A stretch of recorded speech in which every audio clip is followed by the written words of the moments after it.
everybody, and welcome back to the Chilluminati podcast, episode 348. As always, I'm one of your hosts, Mike Martin, joined by my two favorite witches, Jesse and Alex. I am this kind of witch. I am this other kind of witch. What's up? Patreon.com/Chilluminati is where you should go to support us if you want to keep the show going. We don't ask much, right? All we ask really is that you listen and share and talk about how good the show is with your friends, and listen and share and talk about how good the show is with your friends, and listen and share. Yeah, if you can do more though, Listen and share. like that's fine. But like if you could do a lot more though, If you can do more, there's a website for that, and we appreciate it if you can. And it's for people who want to listen and share, invest in the future of the show, and keep us free of nasty algorithms and weird brand deals. Like, you know, it's good. It's good stuff. let's be real. We pay artists. We pay a team to like do a bunch of stuff behind the scenes for us. Yes, we are just three boys doing a show, but because we all have other stuff we do, we have a team that we need to invest in, and that's what goes on. That's how it works. Yeah, it's a well-oiled machine at this point, and it partially depends on viewers like you. So if you want to get minisodes, or you want to get episodes of our show Rotten Popcorn, when we watch and react to movies, including Chasing Bigfoot or whatever the hell it's called, as soon as the moment that thing is available to us. It didn't do as well as in award season as I was hoping. Anyway, Weird. Yeah, didn't win the Oscar. yeah, it's crazy. But also May 25th, new merch coming for everybody. We're going to do the Mantis shirt, and we're going to do new stickers from a top secret artist that will be officially announced on May 25th. That is another one of those things where we're going to feature an artist that we think is awesome, using whatever they want from our show, free reign to make whatever stickers they want. We go 50-50 on the stickers just to showcase what we think is a sick-ass artist. So that's going to be on May 25th. And if you are on Patreon, you get early access, baby. That's what it's called. It's called Lux. You know what I'm saying? It's called that special experience. You know what I'm saying? It's called rewarding yourself, patting yourself on the back for a job well done, for helping support independent art and whatever comedic version of journalism we do here on this show. You know what I mean? All right, let's not use More the word comedic, journalism. less journalism. Yeah. Like Let's step away from It's like the journalism word. comedy journalism. Yeah, it's satirical journalism. It's like, I don't know. It's like When we say ironically journalism, we mean like keeping a journal and writing your thoughts down without any real editorial. No, for today's topic, I was boots on the ground when this was happening.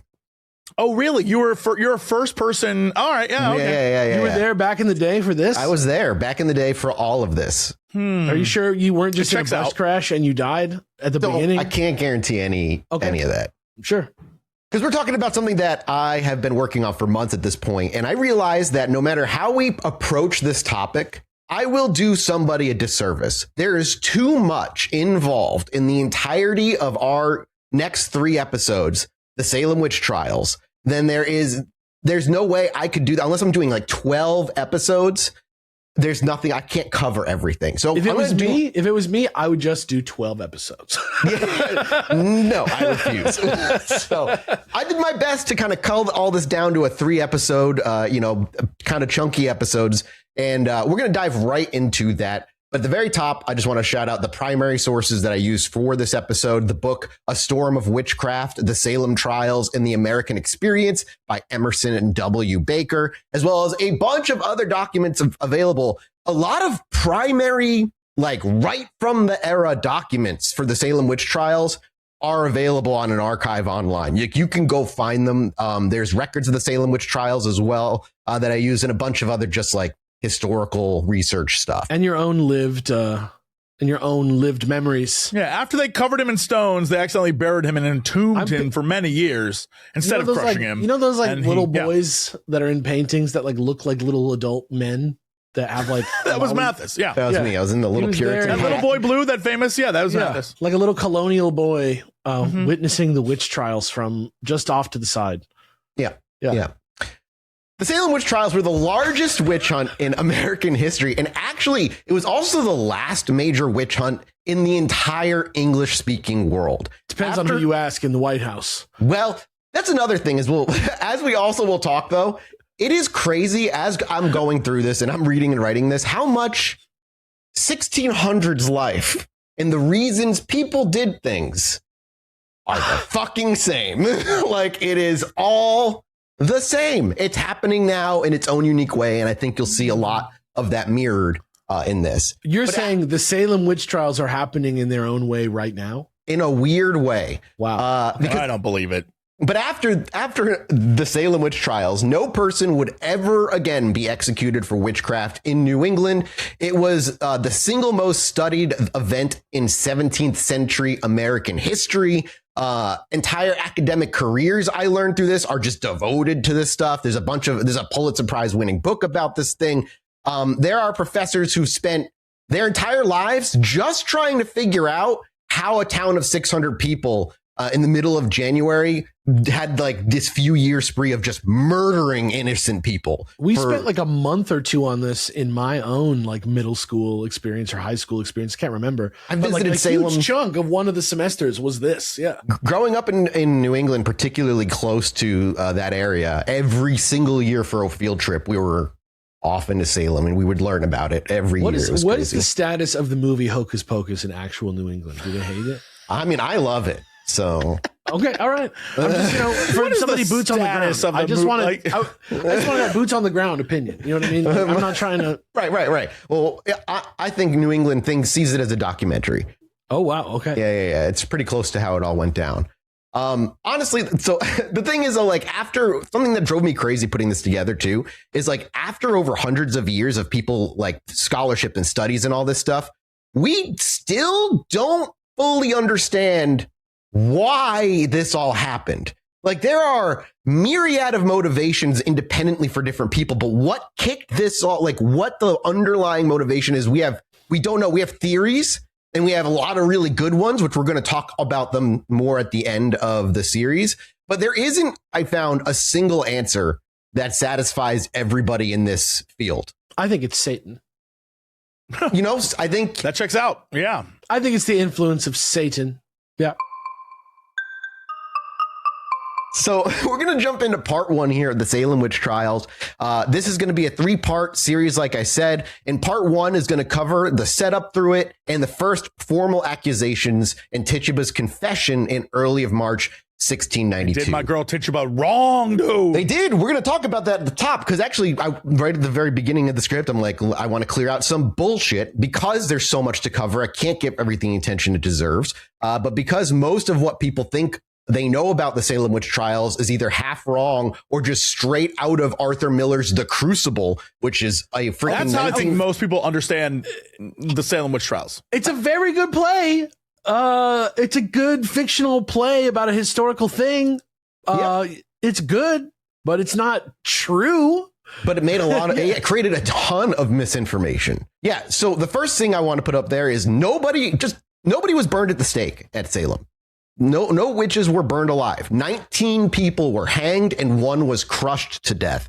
But burning witches was a European thing, primarily in Catholic countries. And even there, it wasn't really even the standard of how they killed witches. In the English legal tradition, the punishment for witchcraft was hanging. And because witchcraft was treated as a felony and the standard punishment for felony was hanging. So, yeah, the opening of Hocus Pocus with the witches burning, not real. Sorry, not a documentary. That part was embellished. All along is made up. I'm here to crush your hopes and dreams. I'm so sorry. All along. Agatha Harkness isn't a real witch. No, I'm sorry. And honestly, they kill people in a lot worse ways than burning alive sometimes. Or like their witch tests were just pure fucking torture. One other thing is that the trials didn't take place in Salem Village. The Salem Village is where the accusations started, but the trials took place in Salem Town, which is the seaport 5 miles away from Salem Village. The business district of the Salem community. It's like we see the city limit, but like the business limit. Yeah, no, I get it. Yeah, exactly. You think it's just because Salem Town Witch Trials doesn't sound as good? Yeah, probably. Yes, 100%. That's right. Like how people say they're from Los Angeles, even though they're from Orange County. Yes, they're totally. separate communities. Yeah. Like they're like Salem Village is a separate community, and in 1752, 60 years after the trials, it got its independence from Salem town, and the first thing it did was rename itself. It was like, we're Danvers now. That's it. That's who they are. That's who they are to this day. Probably because people kept going there, but like, where's them witches at? Yeah, that's exactly the problem. Was like they don't want to deal with any of this anymore. Marvel nerds in that town. Yeah, exactly.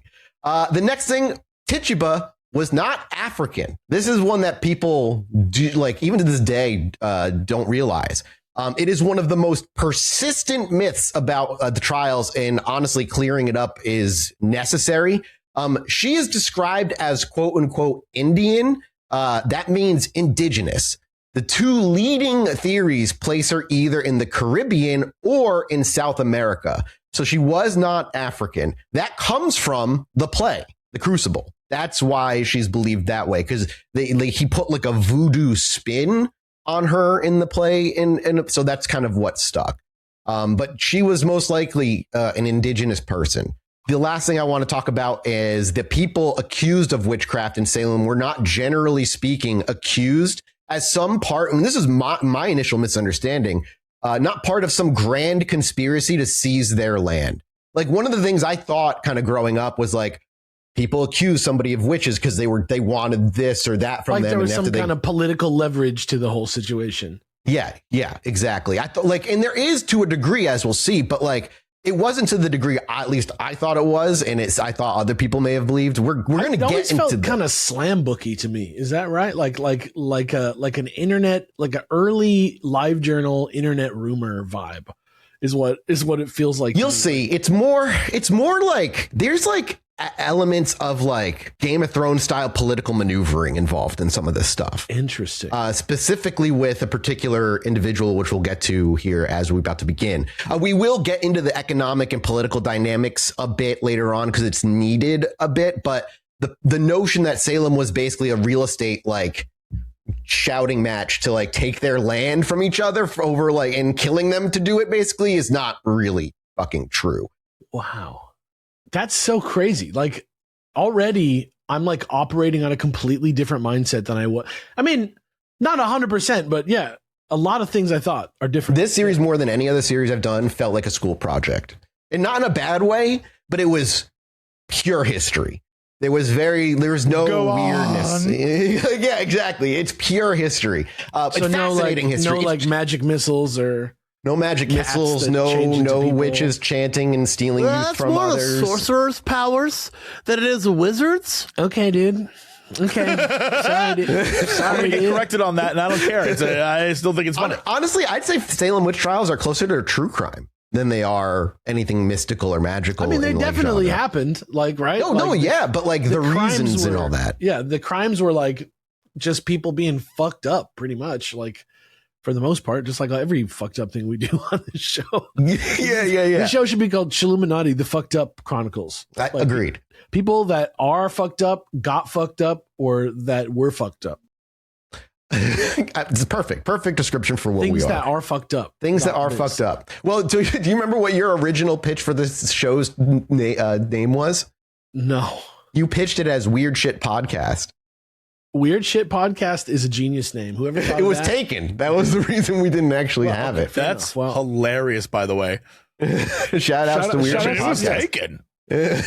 Shout outs to them, dude. Good luck, man. They're probably really successful because of that. Yeah, exactly. Yeah, I'm sure. All right. So the very first fact I want to lay on you as we jump into this to understand all this is in 1692, which is where we begin. The most fundamental fact you have to understand is to them, witches were real. Like educated, literate, college graduated, Bible reading, sermon attending, Puritan English people genuinely believe that there were people walking around in their communities who signed contracts in their own blood with Satan himself, suit and tie and all, and who use supernatural powers to torment, sicken, or kill other godly folk. This is ingrained in their DNA. It's who they are as a person. They truly believe this stuff, which is one of the big reasons this even happened in the first place. And this was, again, like I just said, consensus view of the entire educated world.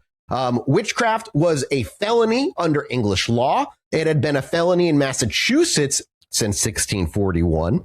The first execution for witchcraft in the English colonies happened in 1647. And then between then and 1688, which is the 45 years before Salem, at least 13 people, it's somewhere between 11 and 15, depending on the sources. So the average I'm putting is like 13 people were executed for witchcraft in Connecticut and Massachusetts, and more than 100 were formally accused of it.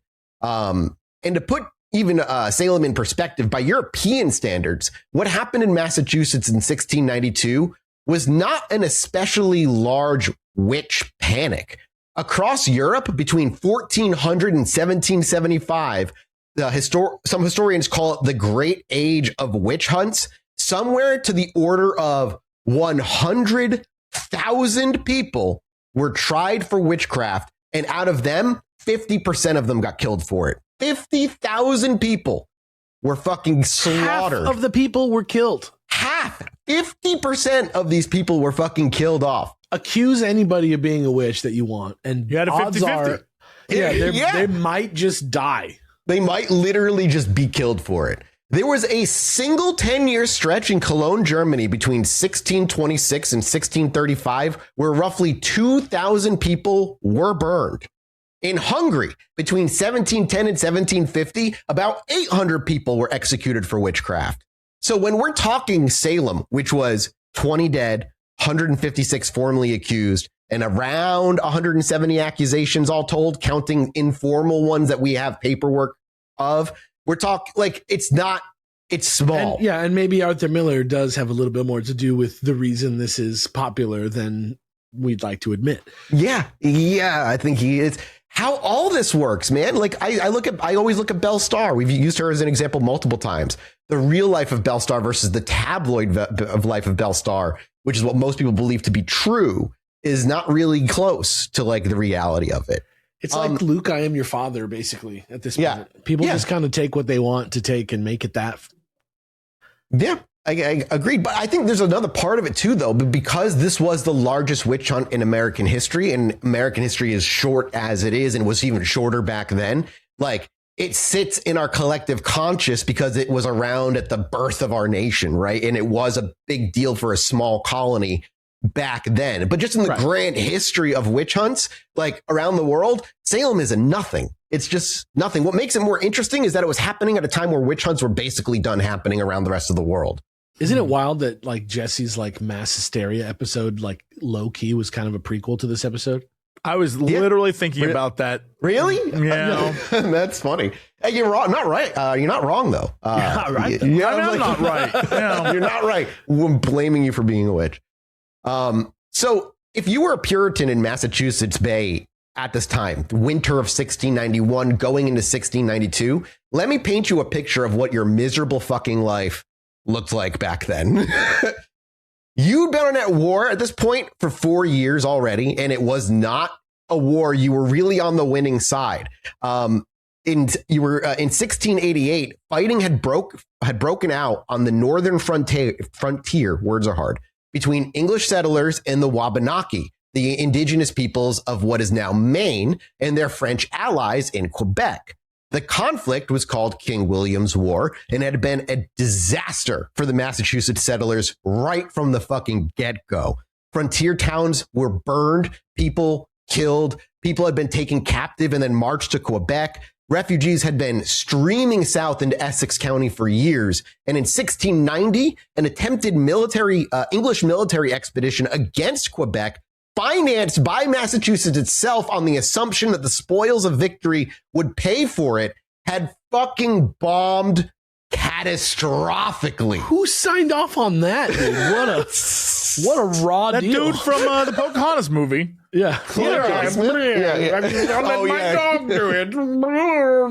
So not only did they give shit like that they didn't have, it all went to hell. And now the colony is in huge amount of debt. So to pay for the war, Massachusetts had been forced to issue paper money for the first time in its history. And the paper money was rapidly losing value. Like inflation took off. There were new taxes. The judges who'd later preside over the Salem witch trials were almost to a man the same men who'd been in charge of the failed war effort. Like it was the same dudes who were the judges and the people who led them into the failed war. It's like it sucks. It absolutely sucks to like be around at this time as just a common individual. Several of them owned land in Maine that, thanks to the war, was now worthless. And 4 of them owned sawmills in Maine that the war had destroyed. New England winters suck, so the weather was awful. But at this particular time in history, climate scientists call it the Little Ice Age. Like, that's how shit this, like, your life fucking sucked. And the late 1680s and early 1690s were among the coldest, wettest years of that entire centuries-long cooling period. Somebody was playing Civ and they like turned the difficulty up a little bit.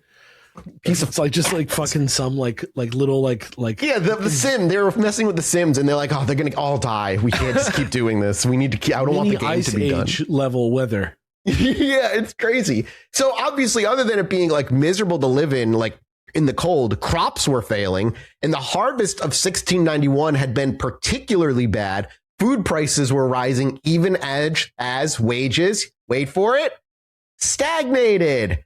Sound familiar? Like it's all the same shit because of the same people who make poor decisions at the top that fuck themselves over and they save themselves first. It's all the fucking same. The political situation was a mess. In 1684, and I know there's going to be a lot of years being thrown at you. I promise you don't necessarily need to remember them, but I'm just trying to build a timeline that led us here. I very quickly just realized how much I sound like I wrote a history, like high school lesson in some ways. Don't say the word time you need slice. Don't say time slice. I would never. You'll be fine. I would never say time slice. What am I? Some sort of stupid amateur? Come on. Yeah. 1684, the English crown had revoked the original charter of the Massachusetts Bay Colony, which was the legal foundation that the Puritans had used to govern themselves for 50 years at this point. And so without that charter, to give you an idea of what that means, the colony's laws were technically invalid. Just Wild West? Its courts had no formal authority in any way. And there was what? It's the purge? It kind of was the Salem witch purge. And there was widespread throughout the colony, widespread uncertainty about who actually had the right to fucking do anything anymore because their entire law system was upheaved. It was gone. King James II had imposed a hated royal governor, Edmund Andros, who was overthrown in a 1689 colonial uprising. This is the same year as England's Glorious Revolution. So from 1689 until May of 1692, Massachusetts was effectively just governing itself with no legitimate legal foundation, no charter, no agreed upon laws, and no royal governor because they fucking ousted him. It's chaos. Okay. It's starting to make a little more sense. They were waiting for England to figure out what to do with them. And while they waited, no formal trials could be held in the colony because there was no legitimate court system to hold them in. The religious situation was, for the Puritan establishment, fucking terrifying by any measure they could think of, from church attendance to Sabbath attendance, the conversion of the younger generation. Puritanism was starting to fail. The original founders. That's because, admittedly, Puritanism sucks ass. Just so we're all on the same record here. Oh, Puritanism is a nightmare of a version of Christianity, but also like it also mimics younger like the stress churches are having today with loss of attendance and no new membership and like trying to figure out how to reach like a younger crowd, essentially. Well, it turns out if your religion is based on like absolutely insane orthodoxy, people don't want to be a part of that. That seems just like really alienating and scary. Yeah. Yeah. If you are a religious person, but you're also an asshole, people are going to associate you with that religion, and it's going to turn people away from that religion. So, yep. Yeah. I don't know. Maybe there's a moral there for modern times. I don't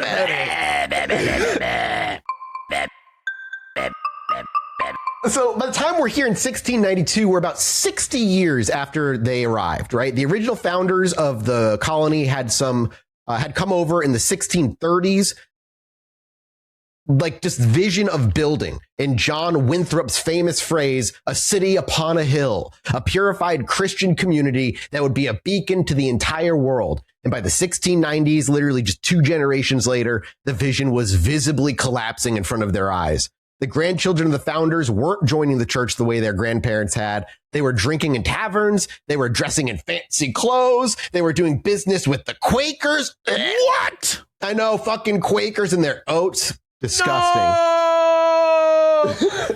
The ministers were in a full panic at this point. Like literally everywhere these guys looked, they saw signs that God was withdrawing his favor from New England is how they saw this. The war on the frontier was a sign to them. The really bad weather was a sign. The economic troubles, sign from God. Political instability, sign. Everything was a sign that God was punishing them. And the only question they had and they couldn't figure out was, why? Why, God, are you punishing us for being your chosen member? They came here to be Puritans. Why would God punish this? This is all in the background. This is what's in the air in Massachusetts, early 1692. Like all this shit is happening. And now they're left with the question, what have we done to deserve this? And why is God punishing us? In a Puritan worldview, that question had a super specific answer. Bad things don't happen to good people. So if terrible things are happening to you, then you're bad. Yeah, well, because either you have sinned or someone in your community has sinned. Question. Point of order. Question. Yeah, oh, yeah, go ahead. Yeah, no problem. Now, I'm no biblical scholar, but I seem to recall there are many times in the Bible where bad things happen, and the result is God is testing you. Yeah. Well, it couldn't be that, right? No. Well, if he is, they how do they pass the test? Oh, by killing people. Right. Well, exactly correct. Right. Okay. Or Never just, mind. We're just like dying, bro. Like, It's like nuts. being like, no, this is right. Yeah.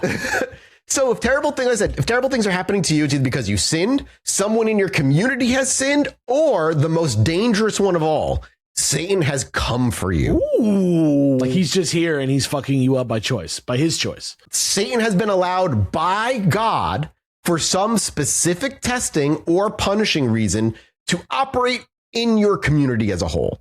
And Satan, he got the zoning board to allow him in, eh? dude, again, to your like Civ analogy, it's like playing a God game and dropping just Satan in the village. Just see what happens. Yeah. And then just watching him walk around making deals. Horrendous, emaciated tiger comes out and starts whipping everybody up. He makes, so Satan, what they would say he would do is that he would go into town and he would make contracts with people, try to recruit them, and then send them out to do his dirty work. So if you're a devout Puritan at this time, looking around at the burning frontier, the failed harvest from the weather, empty pews at church, worthless paper money, the only explanation that fits with everything is, well, the devil is here. The devil is among us, and we have to find him. We got to root out Satan to pass God's test, as it were. So while this all happens, like I said, in Salem Village in 1692, it wasn't a town yet. And that's really important because it was actually kind of just a parish.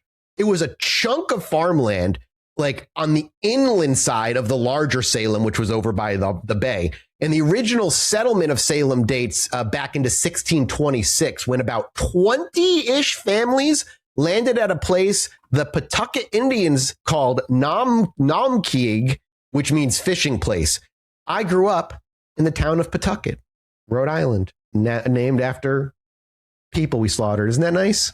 Boots on the ground. Boots on the ground. Dude, so wait, is Family Guy based off your life? Yep. Which one am I? Oh, you're the dog. I'll take it. I'll be Brian. Brian Griffin.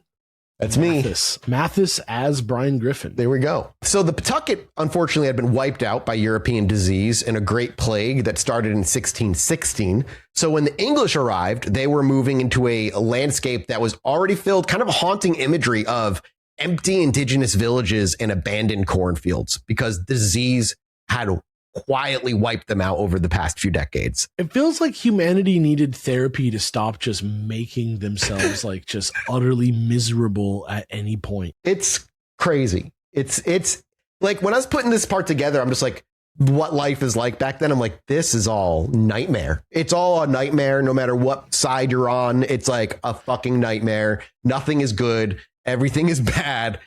Blame Satan. I mean, I guess maybe I would blame Satan at that point too, if I was living in this time and it was just like hell every day. So when they arrived, they renamed the place Salem from the Hebrew word shalom, meaning peace. That's what the word name Salem comes from, I learned, which in retrospect is kind of ironic, considering what would happen in this village not fucking 90 years, 80 years later, or 60 years later. So by the 1690s, Salem had become two communities kind of glued together. We have Salem town, the harbor settlement, the seaport, all that stuff, all the rich people and all that stuff. Then there was the inland part, Salem Farms, later called Salem Village, which is now Danvers. It's where the poor, the agricultural, kind of where the other people live. The two communities had been pulling apart for decades, kind of immediately, and the village had been trying to formally separate from the town for years. The Massachusetts General Court, which was its colonial legislature at the time, had granted Salem Village permission to build their own meeting house and hire their own minister, but had not granted them permission to form their own church. And again, this is all super fucking important, I promise you. In Puritan New England, a church was a specific covenanted body of full members, what they called the quote unquote saints. A meeting house without a church was a strange in-between kind of place. It meant that the village had a minister, but the people who attended his sermons were technically still members of the Salem Town Church or other neighboring churches. And so fundamentally, who actually had the authority to hire and fire a minister? Was it the saints who were the members of the other churches, or was it the village as a whole who paid the minister's salary? Already you have political problems popping up for this little village when they're not granted full independence, because now they already don't know where to look when it comes to authority, when it comes to it. And of course, nobody could agree. And the disagreement would tear the village apart. In the 16 years between 1672 and 1689, which is 3 years before 1692, which is when the trials happened, Salem Village ran through 3 ministers. The average tenure of a New England minister in that time was 22 years. And in 16, they went through 3 of them, to give you an idea. They averaged about 5.5 years. The first was James Bailey, who took the job in 72 and was forced out in 1680 after a faction of villagers led by a man named Nathaniel Putnam, which is a place I worked in Rhode Island, by the way. Putnam is a town in Rhode Island as well. I worked there. Decided they didn't want him anymore.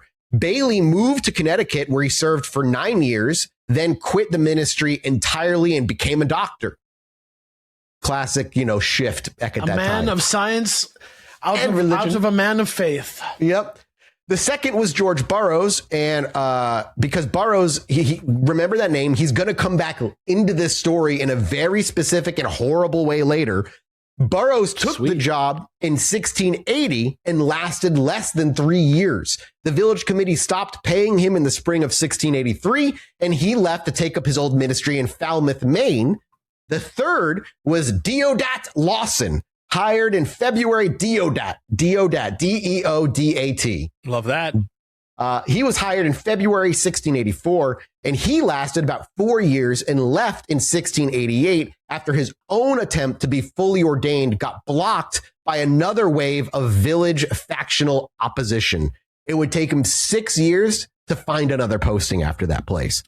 3 ministers, 16 years, and as the village itself later admitted in a 1695 petition, quote, "We have had 3 ministers removed already, and by every removal, our differences have been rather aggravated." It's just making shit worse. Sure. Everything's getting worse. It was basically the polite way of saying this stuff is sucking. What was actually going on in Salem Village was a vicious, multi-decade civil war between 2 extended family networks who hated each other. This is what I mean, where it's like that true crime, almost like mob mentality, Game of Thrones, backstabbing. It's so much weirder than I even thought it was before. It's just like ingrained hatred, basically. It's it is. Hatred, it's like hatred of thy neighbor, sort of. Yeah, very Christian of them. On one side, you had the Putnams. The Putnams were the dominant family of the western and northern parts of Salem Village, the inland end further from Salem town. Now, again, we say village and it's small, but it covered a lot of land. They were farmers. They had been there since the 1640s. They were the largest landowners in the village, and they tended to be religiously conservative, suspicious of the commercial mercantile world of Salem town, and politically dominant in village affairs through sheer numerical weight. There were a lot of Putnams. And just by having a lot of you around, lots of babies. That's literally it. Like they all had the family was huge. And by virtue of them having a lot of them in the village, they had a lot of sway as to what went down. 3 brothers and their cousins and their wives and their children. The patriarch of this generation was Thomas Putnam Jr., and the family included his brother Edward, his cousins, his uncles, and a network of allied smaller families who'd married into the Putnam line. It's mob shit. It's crazy. On the other side, you had the Porters. The Porters were oriented toward Salem town. They lived on the eastern side of the village, closer to the harbor, and they were involved in commerce and shipping, mercantile networks that reached out into the wider Atlantic world. They had connections to the Salem town church. They tended to be religiously a little more flexible, but saying somebody's more flexible in the Puritan world isn't really saying all that much. But they were open to things like the halfway covenant, which was a then controversial Puritan reform that loosened the requirements of church membership. To be even part of the Puritan church, you had to follow a strict set of rules. They're like, what if we loosened it a little bit so that maybe the younger generation would be interested? And Heretics. That was already, yeah, exactly. There was a huge, what? Get a TikTok? Get the church a TikTok. At the time, that was a mechanical clock. It was terrifying. They hated it. They were so scared of that shit, dude. They were like, loud. it moves on its own. It beats with the heartbeat of the earth. Satan is beneath the soil. I can hear him ticking beneath. Quick, bury it on top of a witch, and if it stops ticking, she wasn't a witch. That all checks out, dude. So their patriarch had been John Porter Sr., who by 1650 was the largest landowner in all of Salem with more than 1,500 acres. His sons inherited the network and his influence, and the Putnams and the Porters had been fighting over land, water rights, mill privileges, church politics, and who got to be a selectman for at least a generation. Every time the village had to make a decision about fucking anything, who to hire as a minister, where to build a meeting house, taxes, Sabbath service, blah, blah, blah, blah, blah. The same 2 factions lined up against each other, Putnams on one side, Porters on the other. This is the situation we're in when in late 1688, a man named Samuel Parris came into negotiations to be the village's 4th minister. This shit feels like a Greek tragedy in a way, right? Like that's how it feels to me. So Samuel Parris is the human being at the center of this entire fucking disaster. He is the key person that we're going to be talking about a lot of this. He was born in London in 1653 into a Puritan merchant family. When Samuel was a young child in the late 1650s, his family moved to Barbados, where his dad, Thomas, became a sugar merchant and plantation owner. Samuel grew up in the Caribbean. When he was around 17, his dad sent him to Massachusetts to attend Harvard College. The plan was that Samuel would graduate from Harvard with a Master of Divinity degree and became a minister. This was at the time a 7-year course of study, but Samuel got through it in 3. In 1673, Samuel's dad died. He left the entire Barbados estate to Samuel, somewhere around 7,000 pounds, which was an immense fortune at the time, especially for he's 20 years old and a bachelor at this point. I didn't do the conversion rate on what 7,000 pounds in 1673 money would be today. If you want to check, feel free. I don't even know if that would convert like that. 1673. British money, right? Pounds. I should have looked it up, but I was like in a fever writing this shit. 1673 to modern day conversion. It's equivalent to $1.3 to $2.8 million in 2026 purchasing power. Jesus Less than Christ. I thought it would be. Still Purchasing a huge jump. Yeah, interesting that's way crazy. of putting it. Okay. So this is what was left to him as a 20-year-old bachelor when his dad died. Samuel left Harvard basically because he got that money. He was like, well, why do I need to go to school? That's a lot of fucking money. Yeah. And the historians who have studied him have concluded that he left not because he could no longer afford it, but because he no longer wanted to be a minister. He went back to the Barbados, took over the family's really quickly, just to give you a really insane idea of how this actually works. Yeah. The annual income of a normal average peasant household was 2 to 3 pounds annually. A year. That's crazy. And he had 7,000. He inherited 7,000. 60 pounds a year was considered well-to-do. Man, like he's a bit, like he would be an oligarch in a way, right? Like the kind of money he walked into. He had an estate. Yeah. Yeah, he had a whole estate, a whole business, all that shit. I know I keep saying it, but I feel like I'm placing the pieces for a Game of Thrones style story. That's how all this shit plays out. Within a few years, though, like any good 20-year-old bachelor, doesn't matter if you're in the 1600s or not, the inheritance was fucking gone. Scholars and particularly in the book I read, like the references you're using basically it boils down to nobody knows exactly how. Some say it was because of a major hurricane in 1675 that destroyed many Barbados plantations, but Paris's plantation appears to have survived it and to have been operating in 1679, 3 years later. Sugar prices declined in this period. Paris may have made bad business decisions, but we genuinely just don't know. What we do know is that by 1680 or 1681, Samuel Paris had sold his Barbados properties and moved to Boston, and that within about a year, he'd married Elizabeth Eldridge and was running a much smaller mercantile business out of a small wharf on the and shop on the Boston front. So there's a chunk of history where just like he loses his money, he moves to Boston. We don't really know why. Within another year in 1682, Paris bought his shop and wharf from a merchant named Richard Harris for 270 pounds. He had to borrow another 420 pounds from Harris just to buy the goods he needed to operate the store. And a year later, because we had the paperwork for this, Harris sued him to recover the loan. This is his trajectory, like through his life. In the spring and summer of 1685, Paris filled in as a temporary minister in the central Massachusetts frontier town of Stowe. And he liked it.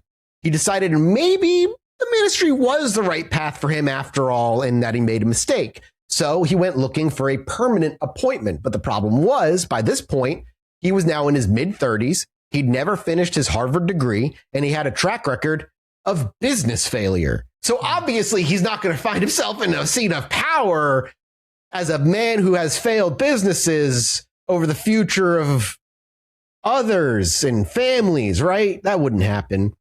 Never. No. It's not something we do here. No. The good ministerial positions, the ones in established towns with healthy congregations and decent salaries, just weren't an option to him because he did not finish his degree. He had no competition to them, like he just didn't have a chance.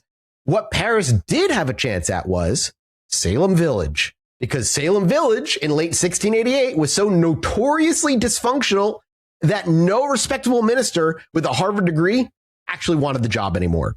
Like 3 ministers went through, nobody fucking wanted it.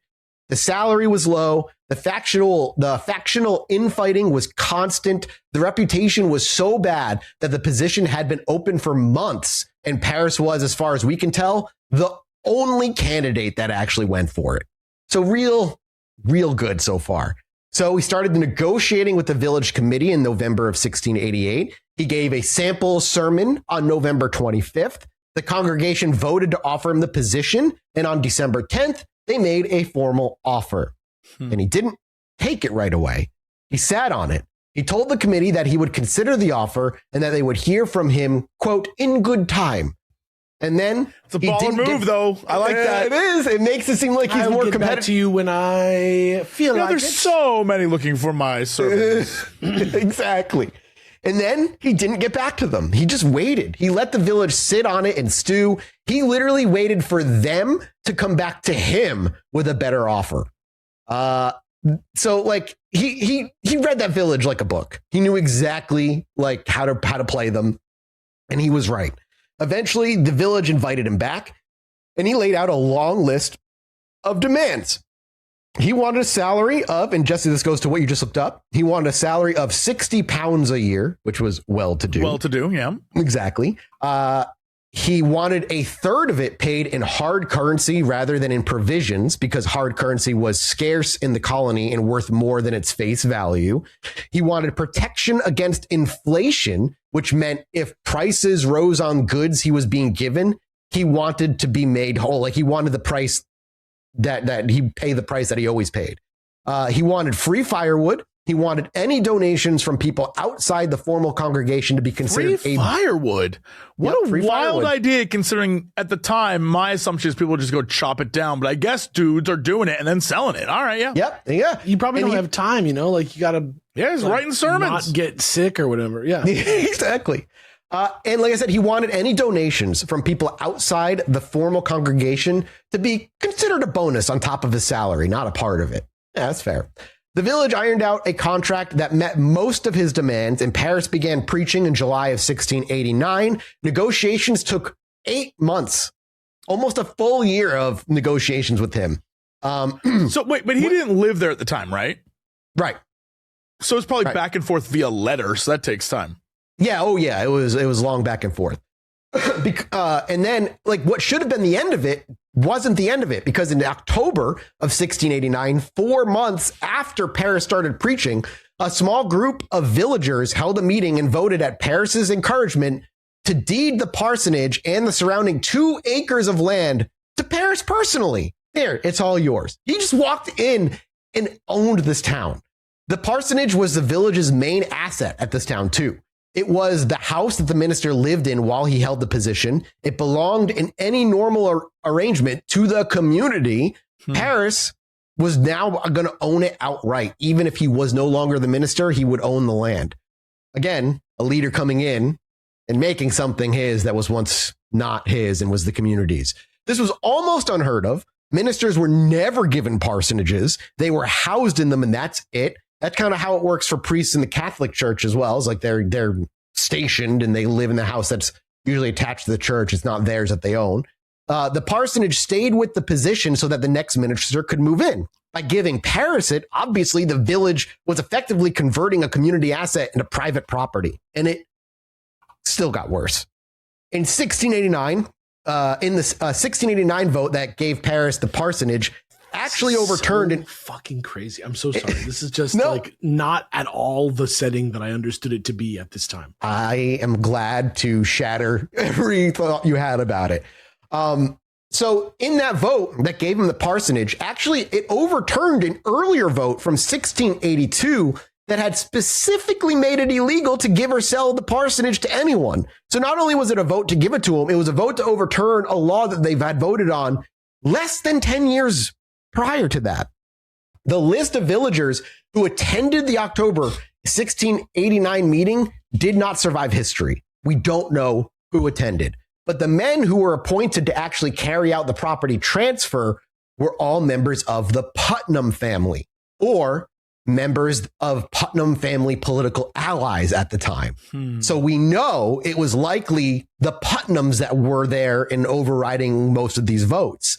So this was almost certainly a meeting that the Putnam family faction decided to pack, like they did on votes they cared to influence, and that the Porter faction either A, didn't know about, didn't attend, or was deliberately not told about them and excluded from the meeting entirely.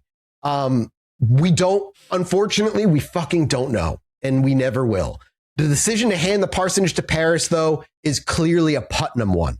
Half the village probably wouldn't have accepted it. They considered it theft afterward. They considered it illegal. And from that moment the decision was made, a portion of Salem Village stopped paying their share of the minister's salary, further creating destabilizing circumstances. And by the fall of 1691, 2 years later, 29% of the previous year's ministerial taxes were unpaid.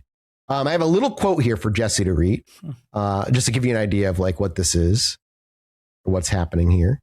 I didn't have the chat open. Whoops.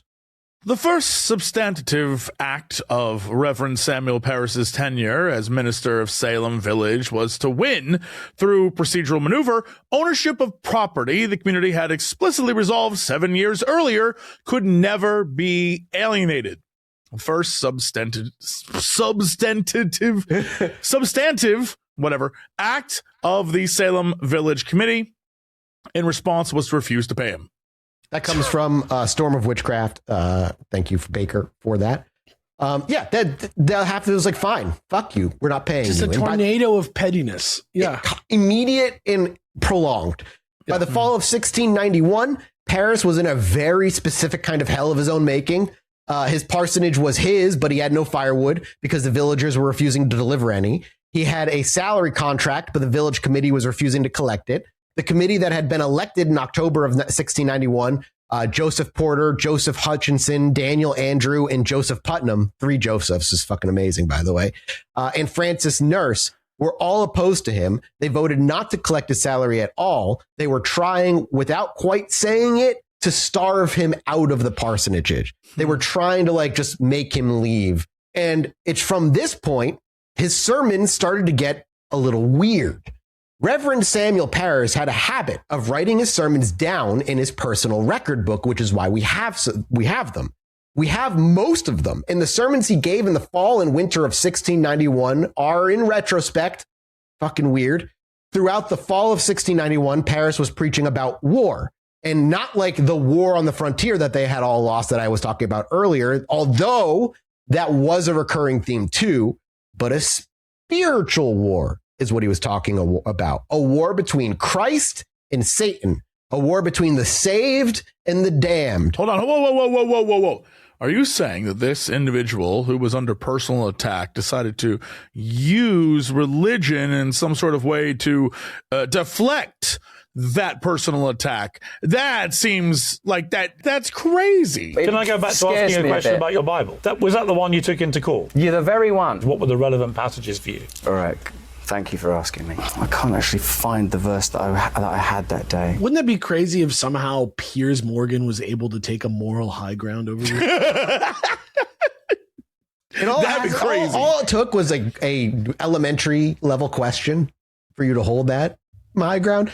It wouldn't happen like that. But, okay. All right. But according to him, this war between Christ and Satan was breaking out right here in Salem Village. It's happening right here. And on July 19th, all I can think about now is like Paris on the pulpit, like, Oregon. Jesus Christ. Pop locking.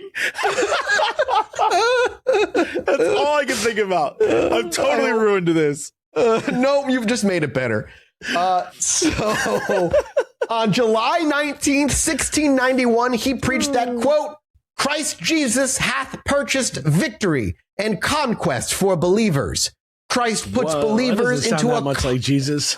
Christ puts believer. No, kind of weird. Christ puts believers into a conquering capacity. Christ furnisheth ye believer with the skill, strength, courage, weapons, and all military accomplishments for victory. They are well appointed for war.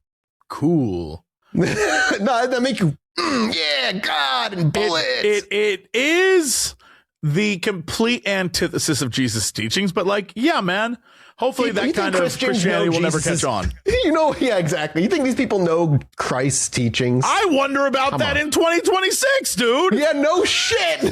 Me too.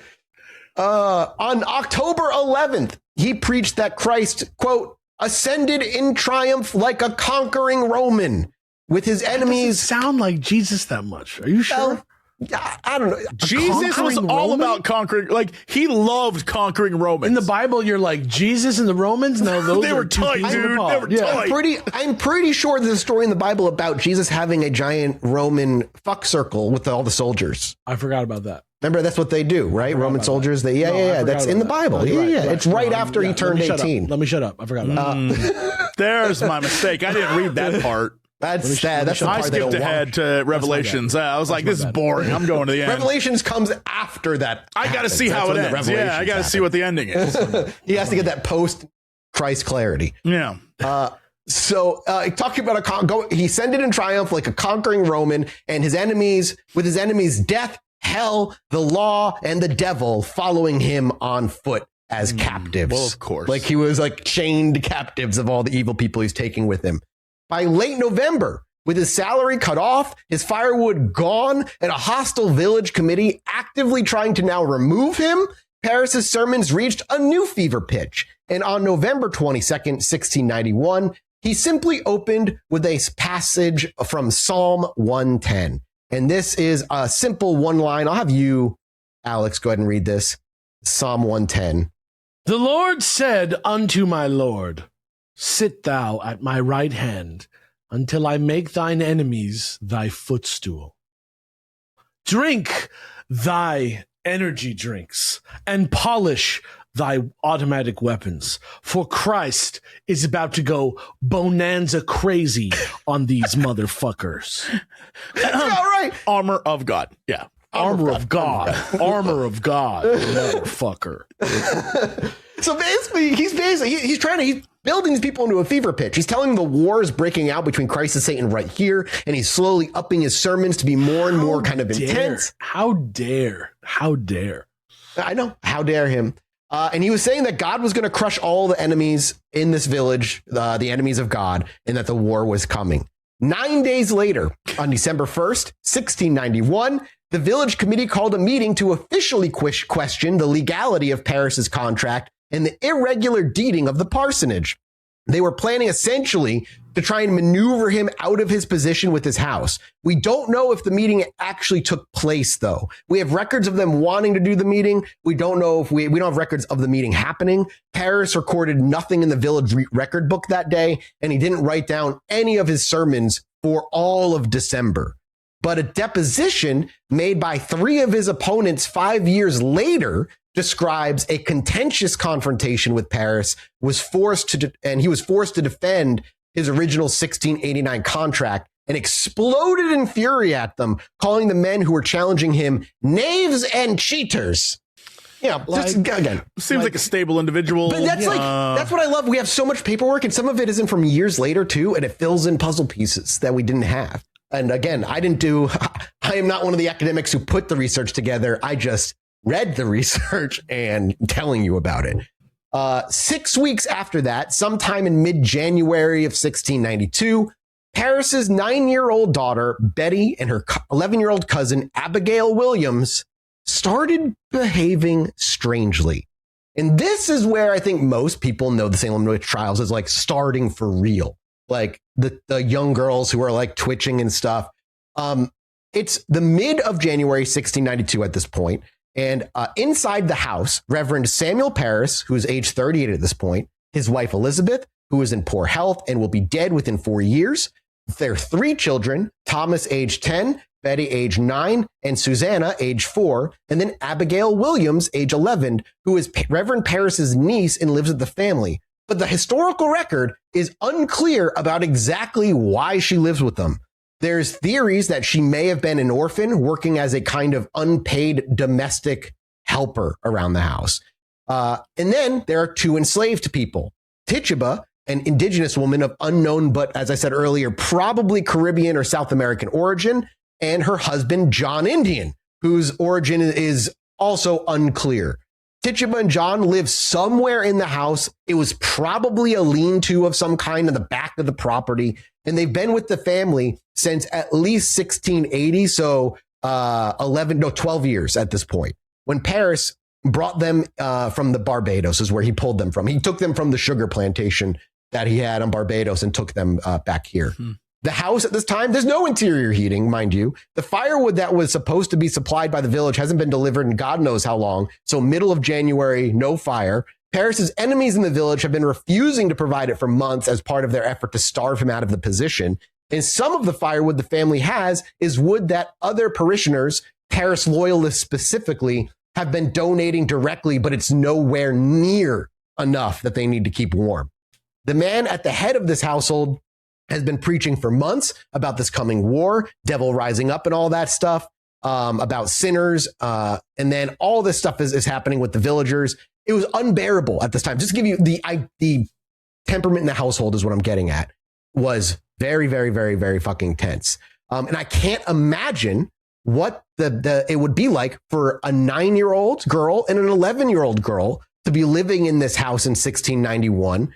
Again, their dad, and Abigail's uncle, was a man basically under siege by the community that they were a part of. They were probably not getting very many good looks or even like people talking to even the kids, probably cut them off entirely, surrounded by enemies.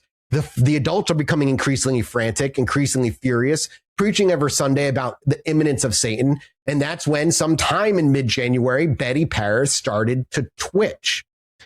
The Reverend John Hale of Beverly was one of the ministers who came to the parsonage in late January or early February to observe the girls who started twitching in mid-January.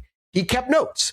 Years later, he actually would write a book, probably the most important contemporary source that we have on the trials as a whole, called A Modest Inquiry into the Nature of Witchcraft.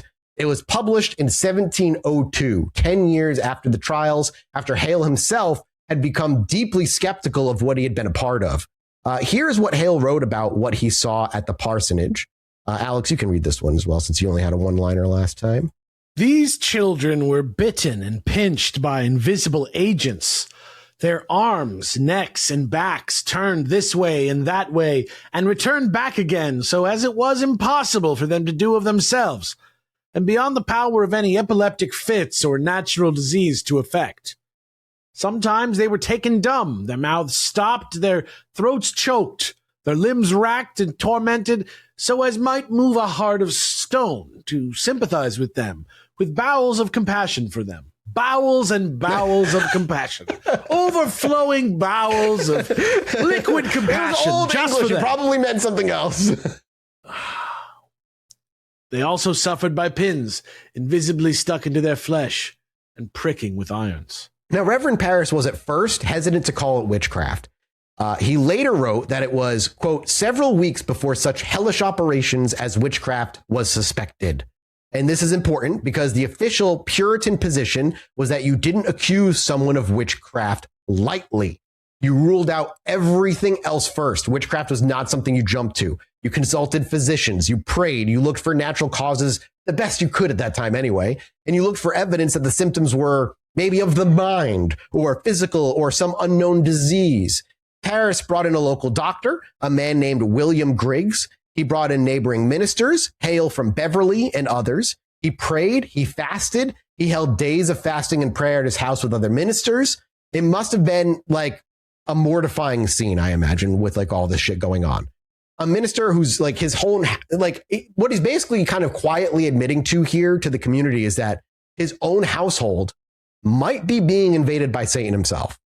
Like if these things don't like everything he's been preaching, if they can't find a reason, then that means Satan himself is like invading his house. And that's not something he wants.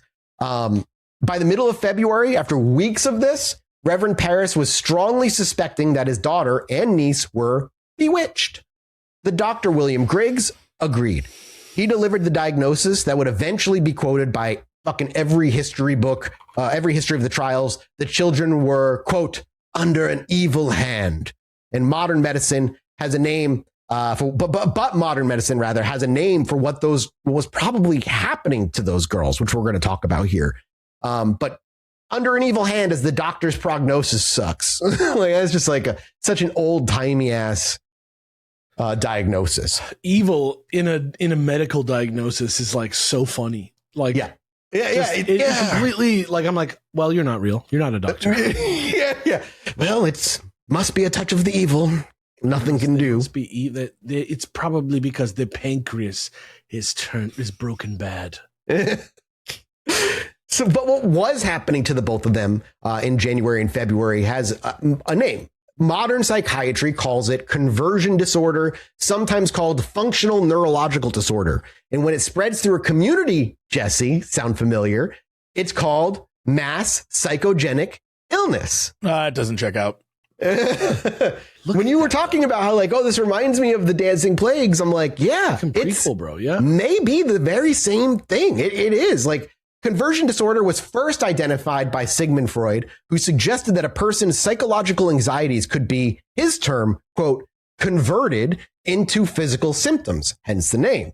In modern medicine, conversion disorder is when a person experiences real, physically observable neurological symptoms like tics, fits, seizures, paralysis, blindness, and even going mute, the inability to speak, that have no identifiable physical cause. But the symptoms are not faked. That person is experiencing them, isn't consciously controlling them. Like they are real symptoms. They're also, in some sense, generated by the mind in some way, either by stress, by trauma, by anxiety that was so intense that the body has to express itself in some way. And that's, we've talked about mental health on the show countless times, but how many times have we said, just because you bottle it and put it away doesn't make it go away. And the body will react, especially if you're going through high intensity, high traumatizing events.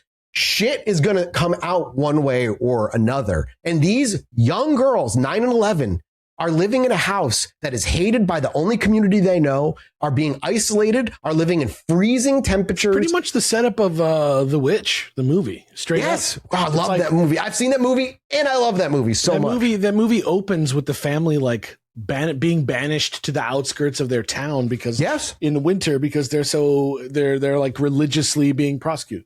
Yeah, and I'm sure if this is a praise for that movie that people have said countless times. One of the only movies that made old-timing English sound natural when they were speaking it. It was like, if you've got Emerson in there, he can make any British accent sound natural. It was great. He's the best British talker of all time. He really is. Also, everybody says Danny Dwyer. I'm telling you, it's that dude. Yeah, Emerson. Well, mass psychogenic illness is what happens when conversion disorder starts spreading. The classic modern case study is what happened in Leroy, New York in October 2011. Leroy is a small working class town, 8,000 people, upstate New York, and its economy had collapsed when the local factories closed in the 60s. In late 2011, a group of cheerleaders at the local junior senior high school. We talked about this. Yeah. They started experiencing the strange neurological symptoms. One girl woke up from a nap with her chin jutting forward uncontrollably and her face contracting into spasms. A few weeks later, her friend woke up stuttering and then began twitching, her arms flailing and her head jerking around. Then more girls, then 12, 16, 18, in a school of 600 students. They were tested for environmental toxins. They were tested for infectious diseases. They eventually diagnosed them with mass psychogenic illness. And a few features of the Leroy outbreak track exactly with what happened in Salem. First, the population's most susceptible to conversion disorder and mass psychogenic illness is, statistically speaking, adolescent girls, especially girls under stress. Especially girls in environments where their mental and emotional distress is not being acknowledged or addressed in the slightest. In Salem in 1692, the first afflicted girls being 9 and 11 in the household of a man who was preaching apocalyptic war every summer. We've already fucking talked about it. Second, mass psychogenic illness tends to start with high status individuals and then spread outward. In Leroy, it started with cheerleaders, a high status group in the school's social hierarchy. Right. In Salem, it started with the daughter of the minister and her cousin, the highest status children in the village. And the reason why it spreads is because those high status people can affect you. If you aren't on team high status, you're against them or a loser or a weirdo or whatever. Like, by having such power, you can control others and get them to do it without even asking them to, because people want to be associated with you. So like if I'm a big old loser kid and some cheerleader is having a problem and I start having the same problem, now I have a connection to the cheerleader and they may hang out with me, like that kind of thing. Yeah. And I wonder how much of it too is if you see the higher ups affected with something when they're supposed to be the ones on the pedestal and they're better. Oh shit, if they're vulnerable, that means I must be vulnerable. And third, the symptoms are interpreted by the community in terms of whatever the dominant external threat is at the time. So in Leroy, the first hypothesis was environmental toxins because there were natural gas wells on school property and toxic waste cleanup sites a few miles away. After the Vancouver bus driver case in 2004, where similar symptoms appeared after an encounter with a passenger of perceived Middle Eastern heritage, the first hypothesis was bioterrorism. The threat fits the moment. And in 1692, the dominant external threat was Satan and his witches. You know, it doesn't, like, much like the 2004 one, it doesn't have to be logical or realistic in any way. It's what the perceived threat is. And that was the explanation that fit. Conversion disorder doesn't explain everything that happened in Salem, and Emerson Baker is direct on this point in the book I use as my main source. There was almost certainly some fraud, especially as the trials went on and accusations spread. Some of the afflicted girls almost certainly understood what they were doing by the summer, but conversion disorder very probably does explain what was happening to Betty and Abigail at least in January and February of 1692. While we're on this, talking about Abigail, shout out to every probably blonde actor who has ever played a sassy, bitchy Abigail. Just want to put that out there to all of you. Good work. It's true. You don't think about it until you think about it. Yeah, you realize how much you just despise these girls in the play. You're like, yeah.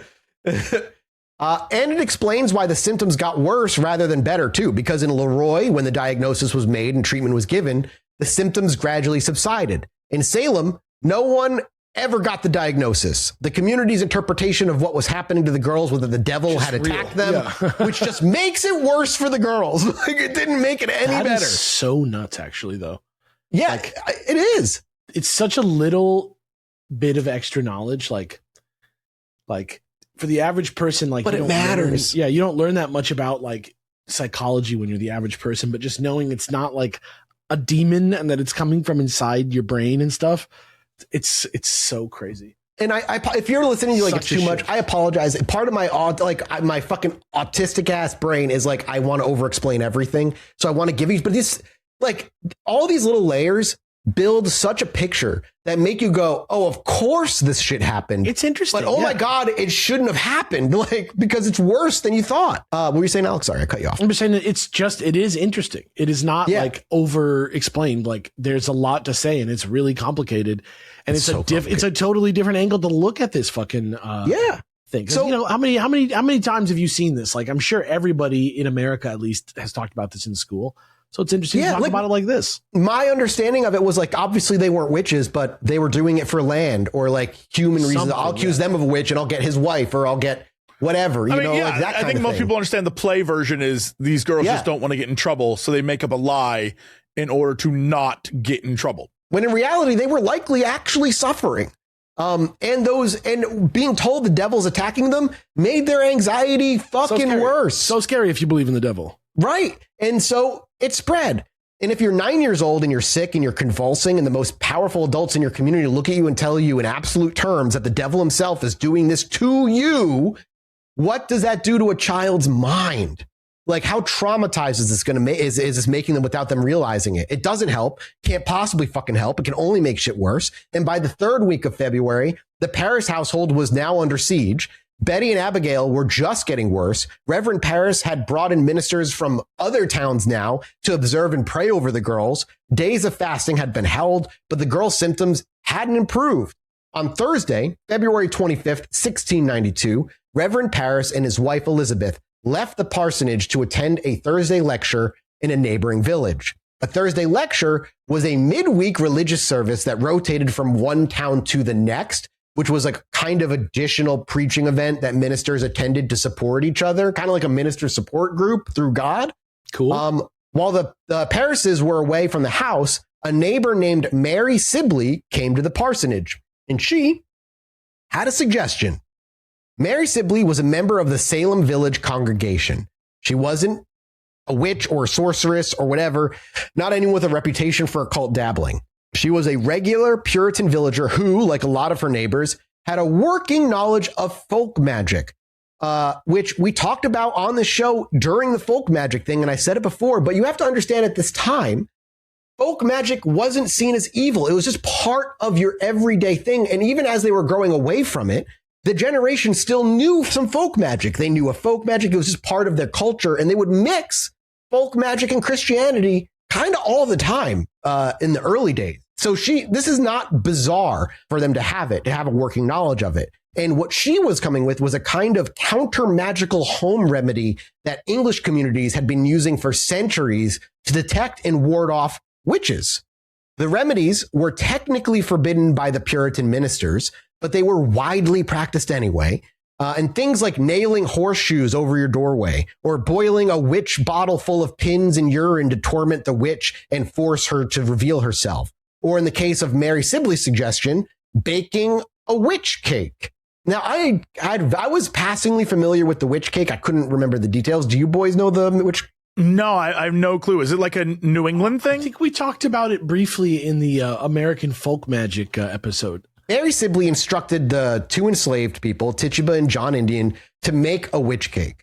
The recipe was a loaf of rye bread mixed with the urine of the afflicted girls, baked together, and then fed to the family dog. And if the dog threw up and died, it was like a witch or something, right?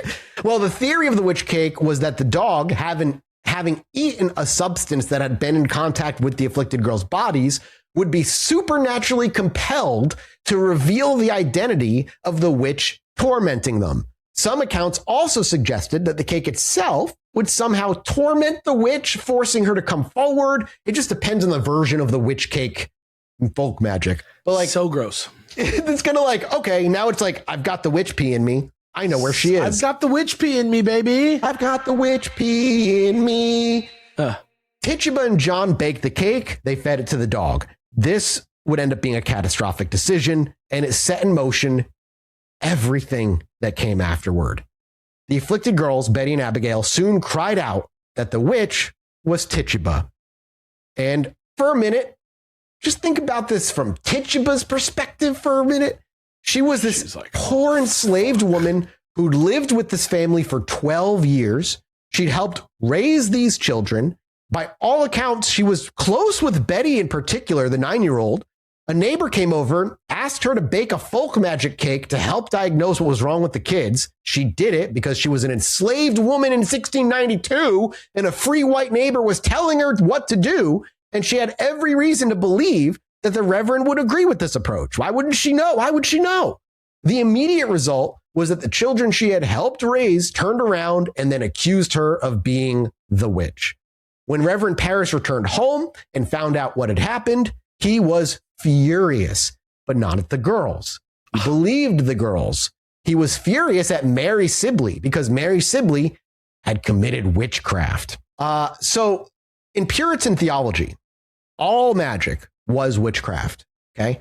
There was no such thing as good magic, white magic, folk magic, helpful magic. The Puritan idea stripped all that away. If you were doing something that invoked supernatural power outside of God, there only is one other source for that, and that's Satan. That's the only place you could get it from.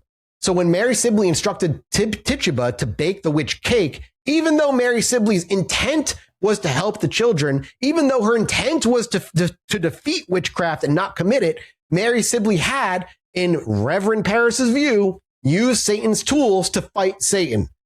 She had committed an act of witchcraft. What's the matter? Is that not? No, I'm still upset for my girl Tituba. Yeah, she got fucked over, man. This poor woman. She didn't do anything wrong. No. Parris would publicly chastise Mary Sibley in front of the entire congregation, and he would warn his parishioners in a famous and chilling sermon line, quote, "By this means it seems the devil hath been raised among us, and his rage is vehement and terrible. And when he shall be silenced, the Lord only knows." So basically, the devil's here. We don't know when he's going to go away. We don't know what's up. Yeah, exactly. Be scared. Yeah. He was raised in our community. Somebody brought him here through. Oh, he's basically saying the witch cake brought Satan here through the actions of one of our own. We don't know how to put him back. He's basically like, we don't know how to put Satan back in the bottle, everybody. We're fucking, we'll vibe it out. We'll figure it out. And in the meantime, you need me. Yeah, so don't get rid of me. It's very important I stay, for outside forces are threatening us. And that would be crazy if politicians started doing that. not just religious figures anyway. Paris in this moment, though, like literally at one level, he was kind of like looking for a way to take his embarrassment and to put it outside of himself, like externalize it from himself. Right. Because it's his own daughter and niece that had been afflicted here. His own household wasn't strong enough to resist Satan from invading. And by blaming Mary Sibley for quote unquote raising the devil through the witch cake, Paris was kind of finding a way to say, hey, not my fault. I was gone. Not my fucking fault. The afflictions in his house were caused by an act of witchcraft magic. That gave him cover, but it also did something else. Because by publicly declaring from his pulpit that the devil had been raised in Salem Village and that his rage was vehement and terrible and that no one could know when it would end, Paris was officially endorsing the witchcraft diagnosis. From that moment forward, the question was no longer whether there were witches in Salem Village. The question just shifted to who were the witches in Salem Village now. On the same day the witch cake was baked, the two new girls living in different parts of the village suddenly developed the same symptoms. The first was Ann Putnam Jr. She was 12 years old. She was the daughter of Thomas Putnam and Ann Carr Putnam Sr. And Ann will come back in this because she's going to be extremely important in all this. The Putnam family lived along the road to Andover, more than like a mile west from where his parsonage, Paris's parsonage was. It was in the heart of the Putnam stronghold in the Putnam family. Ann Putnam was the oldest of the Putnam's couple's 10 children. They had 10 fucking kids. Ann Jr. had a complicated life, home life. Both her parents had grown up wealthy and powerful, but both had received what they considered unjust portions of their inheritances.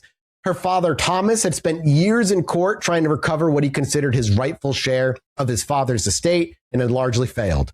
Her mother, Ann Sr., was a deeply troubled woman. Multiple of Ann Sr.'s children had died in infancy. She would later become an afflicted accuser herself alongside her daughter, one of the very few adults to claim the same kind of supernatural torment that the children were claiming. And reading the Putnam family records, you get a household basically full of grief, resentment, slow burning rage that just was boiling over in generational trauma fashion, passed along to each of their children. The second new accuser was Elizabeth Hubbard.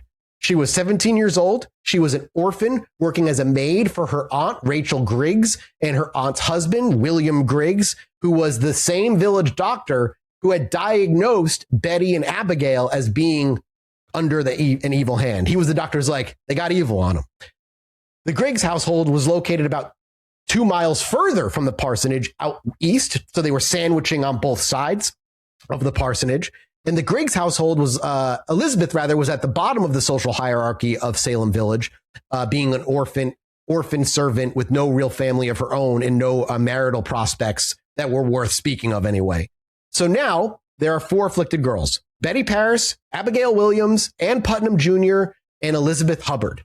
2 of them are children in the parsonage. One is the daughter of Reverend Paris's most powerful political ally, and one is a servant in the household of the village doctor. In the days following the witch cake, all 4 girls' afflictions intensified. The days following the witch cake. That's a historical marker, dude. The witch cake day is a historical marker. Blood, dude. It's nasty. It's like gross. Death Stranding, dude. Yeah, it's way so much closer to Death Stranding than I want it to be, actually, now that you mention it. Betty and Abigail accused Tituba directly. They claimed her specter, her spirit form, separated from her body, was chasing them around the house, biting them, pinching them, choking them. Ann Putnam Jr. began naming someone new, Sarah Good, a poor and disliked village woman who Ann said was pinching her and trying to coerce her to sign the devil's book. Elizabeth Hubbard accused Sarah Good as well, but added a second name, Sarah Osborne, a bedridden widow on the northern edge of Salem Village who had scandalized the community by buying the contract of her indentured servant Alexander Osborne and then marrying him. She freed her own servant and fell in love with him and married him. And so that was they hated her for that. They looked down on her for that. Within a few days, 3 accused names now emerged: Tituba, Sarah Good, and Sarah Osborne. These are what historians, who were riffing on the famous line from Casablanca, apparently, called the usual suspects. a textbook list for them to like, literally, this is like the model of who would be accused. Yep. Tituba was indigenous and enslaved, lowest possible status in the colony. Sarah Good was poor, homeless, and known throughout the village for having a quote unquote sharp tongue. Her own husband, William Good, would later testify that he had no proof his wife was a witch, but that she had such an evil temper that, and these are his own words, he had to say with tears in his eyes that she is an enemy to all good. A Jesus pun on her name. Christ. I know, dude. It sucks. That guy It's was like, insane. I'm getting remarried. More like bad. The judge did not laugh at the joke. Sarah was in her late 30s, married to William, and had a 4-year-old daughter named Dorothy. She was also pregnant.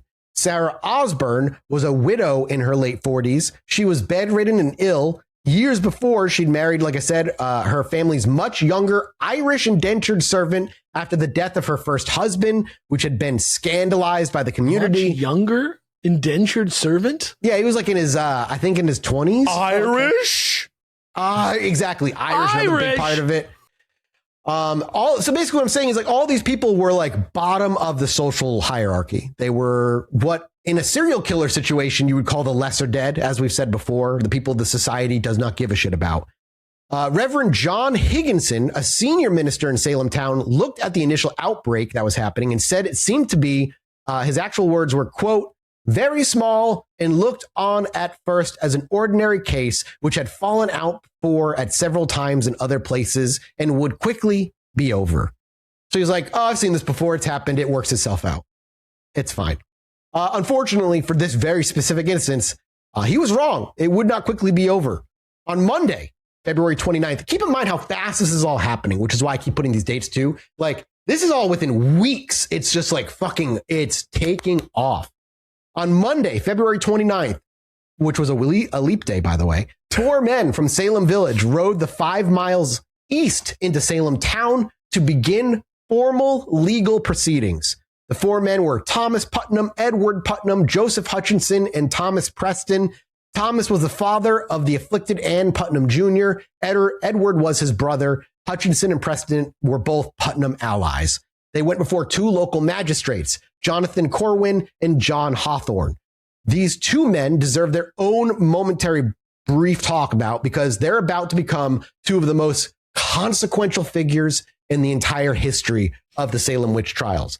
John Hawthorne, 51 years old, wealthy merchant, respected Salem town politician, 2nd-generation American. His father, William Hawthorne, had been one of the original settlers of Salem in 1630. He was descended from the very founding of this colony. He had no formal legal training.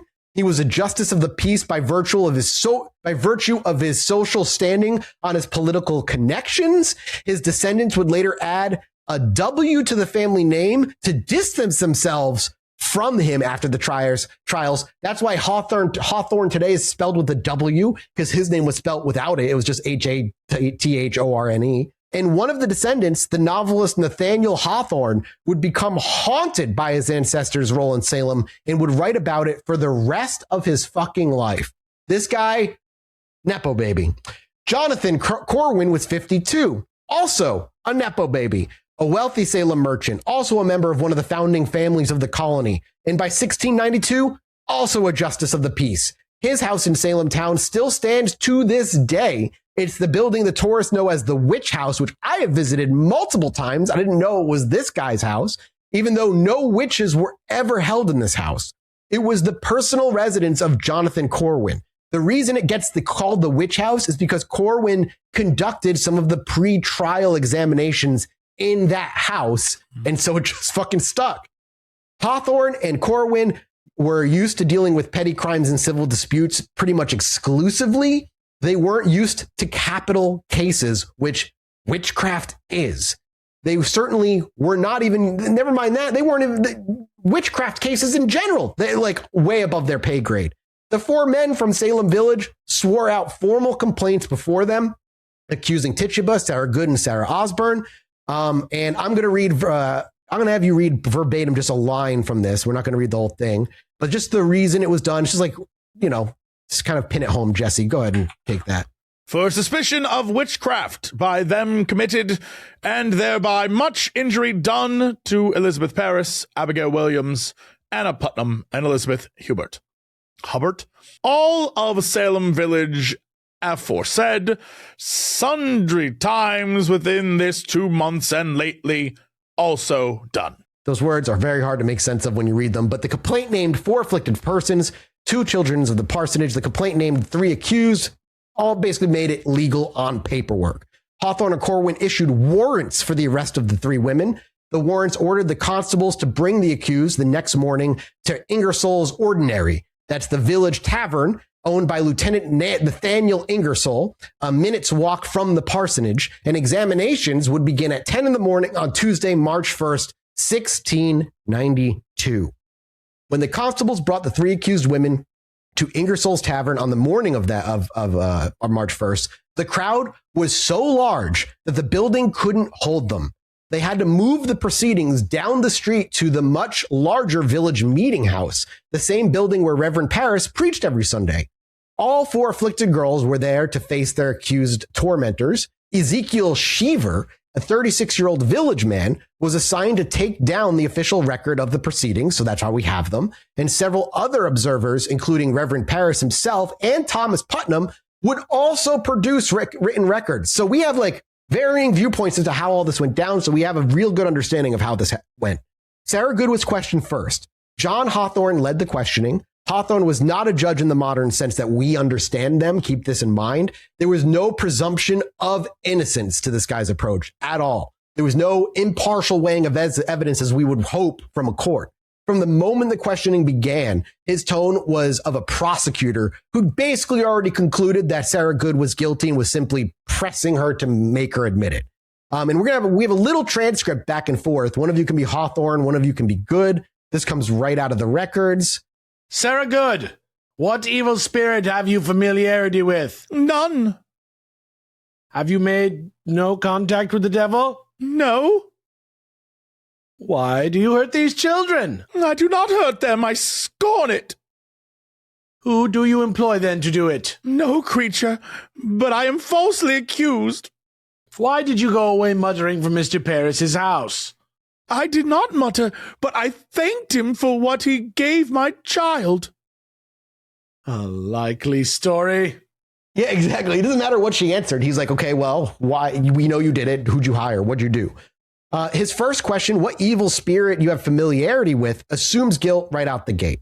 When Sarah Good denied the charges, Hawthorne ordered the 4 afflicted girls to look at her and confirm whether she was the woman who'd hurt them.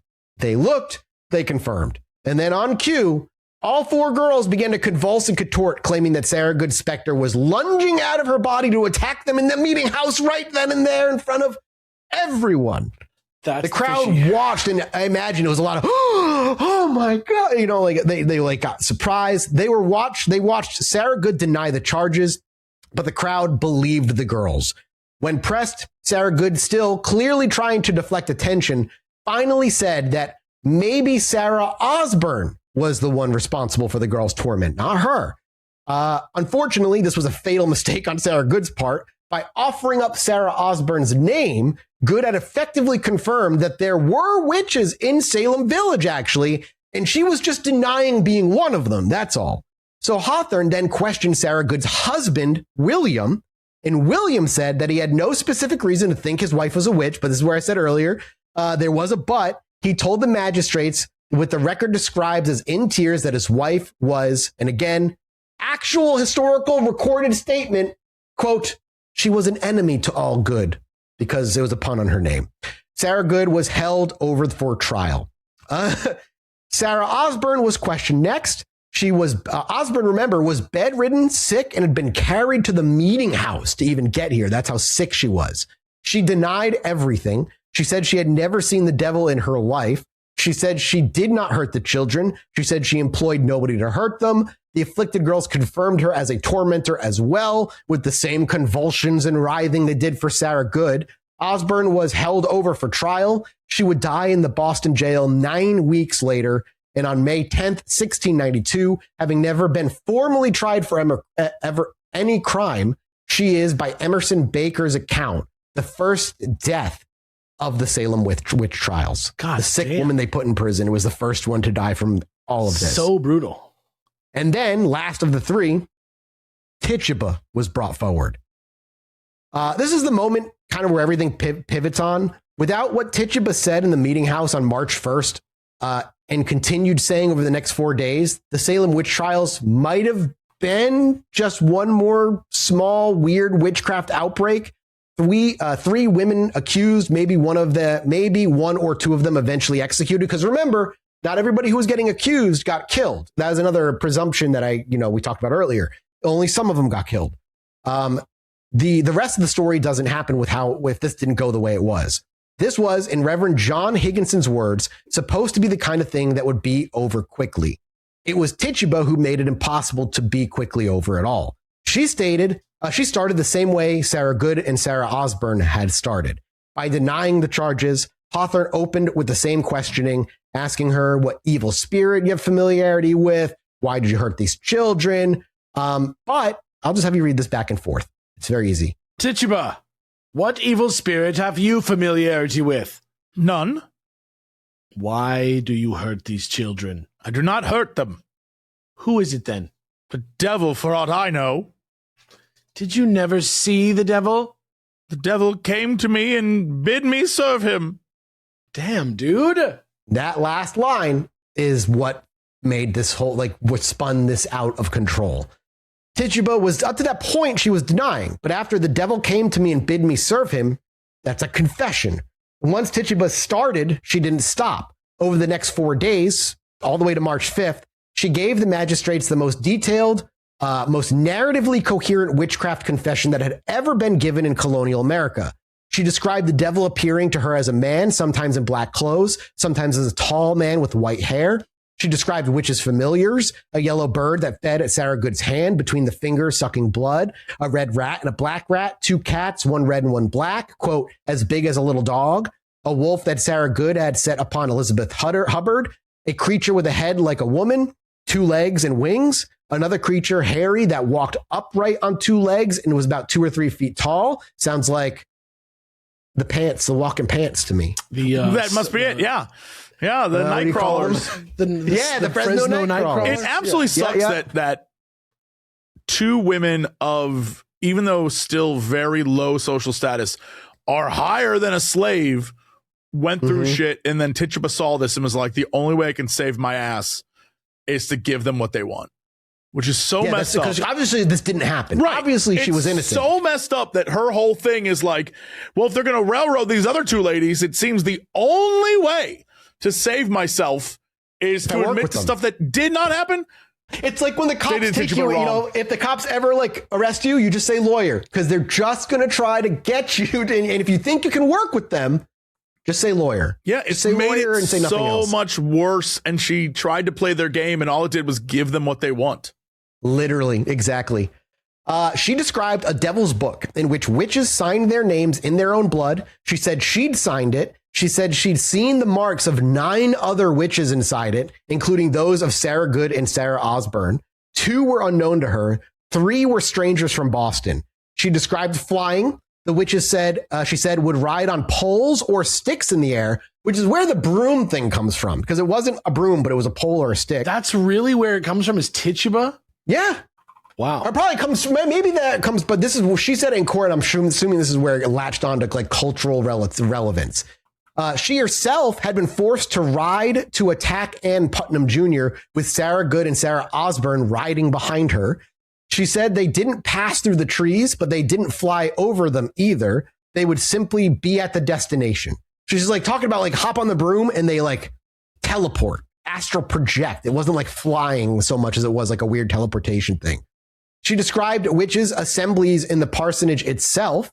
The devil and his witches had met inside the Paris house, she said, while the Reverend remained completely unaware of their presence. And here was the detail. One of the details that I would say was maybe the most damaging. She said there were 9 witches in total, like I said, which meant if these 3 were witches, that means there are at least 6 fucking other witches in this town, literally throwing the kindling into the fucking fire. Yeah. And it's oh, fuck.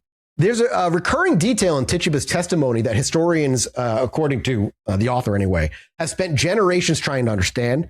Basically, multiple times during her confession, she expressed remorse. She said more than once that she was sorry. She said she loved Betty Paris and didn't want to hurt her, but had been threatened by the devil and forced to do it. When she described the devil, she described being terrified of him. When she described the witches, she described being threatened by them. She was constantly positioning herself as a reluctant witch, coerced into Satan's service against her will, repenting now in front of the magistrates. Again, there's no way to know for sure, but I think, Jesse's take on it is that play the game. Maybe they'll let you repent. Especially Maybe if you give up out. others. Yeah. It makes Exactly. perfect sense. It makes perfect sense. And It's a plus, totally again, she made-up isn't thing like anyway. the other two were low social status, but like she has zero social status. Yeah, she's got nothing. Yeah, no, she's got gotta look none. it up. So Yeah. she's trying to like do the best she can in the scenario to save herself. And they don't just railroad her too. They literally use her to be like, well, now we can go after other people. Like it only reinforces it. That's why like Mathas said, be like, I want my lawyer. Don't give anyone anything. Never F them. speak to a cop. Yeah, Fuck the don't cops. do that. This is what a biographer of Tituba actually argues, Elaine Breslaw. She says that this is a strategic move. Yeah. She thinks this is all strategic. Her reading of it is that give them what they wanted to hear. They wanted to hear confirmation that there was a witch conspiracy, textbook details. They wanted to hear contrition. They wanted to hear that Satan was at work in their community and had recruited his minions through trickery. She gave him all that, hopefully saving her own life. And more somehow. importantly, as a slave, your job is literally to give people what they want at all times, or else like it's over for you. Again, she made the witch cake because a free white woman came over and asked her to. What is she supposed to do? Yeah, she did what she was told because that's the whole slavery thing, man. That's her job. Yeah. Like, Jesus. Yeah, she gave him all the details. And of the 55 people who eventually confessed to witchcraft during the trials and maintained their confession, this is fucking gonna blow it blew my mind. Again, in all this, we're gonna get more into this part 2. Let me repeat. 55 people confessed to witchcraft during these trials. Never mind the people who denied it. Out of the 55 who confessed, every single one of them lived. Every single one of them lived. As long as you confessed, you lived in this trial? There was one exception. Except. Well, obviously Tituba. But out of the other 55 that would show up after Tituba, a man named Samuel Wardwell. And he is kind of the exception that proves the rule because he confessed, then recanted his confession. And the moment he recanted, they hanged him. Hilarious. Yeah. The others never recanted. They were like, no, I am. And we'll get into it. Second episode's about that. Well, the other thing worth considering, right, which we learned from the, folk magic episode is that like everybody was doing witchcraft, right? Yeah, but they confessed according to Tituba's template of what making deals with the devil were. And that's why her confession is important. Yes, there was folk magic, but her description of a devil, a man in suit, blood contract, brooms, books, that is what the 55 other people later on would go on to use. Everyone who maintained their innocence died. Tituba's confession was the template. She figured out what to say first, and others would follow her example. And by confessing, she got herself sent to jail and out of the meeting house. She would spend more than a year in the Boston jail. Her case would not be heard until May of 1693, by which point the trials were over and the new court refused to indict her. Reverend Paris would refuse to pay her jail fees, which reached about £7, perhaps half her value as a slave. And she would be sold to a new master to recover those fees. And then she disappears from historical record forever. She didn't die. Right. She got sent to jail and disappeared.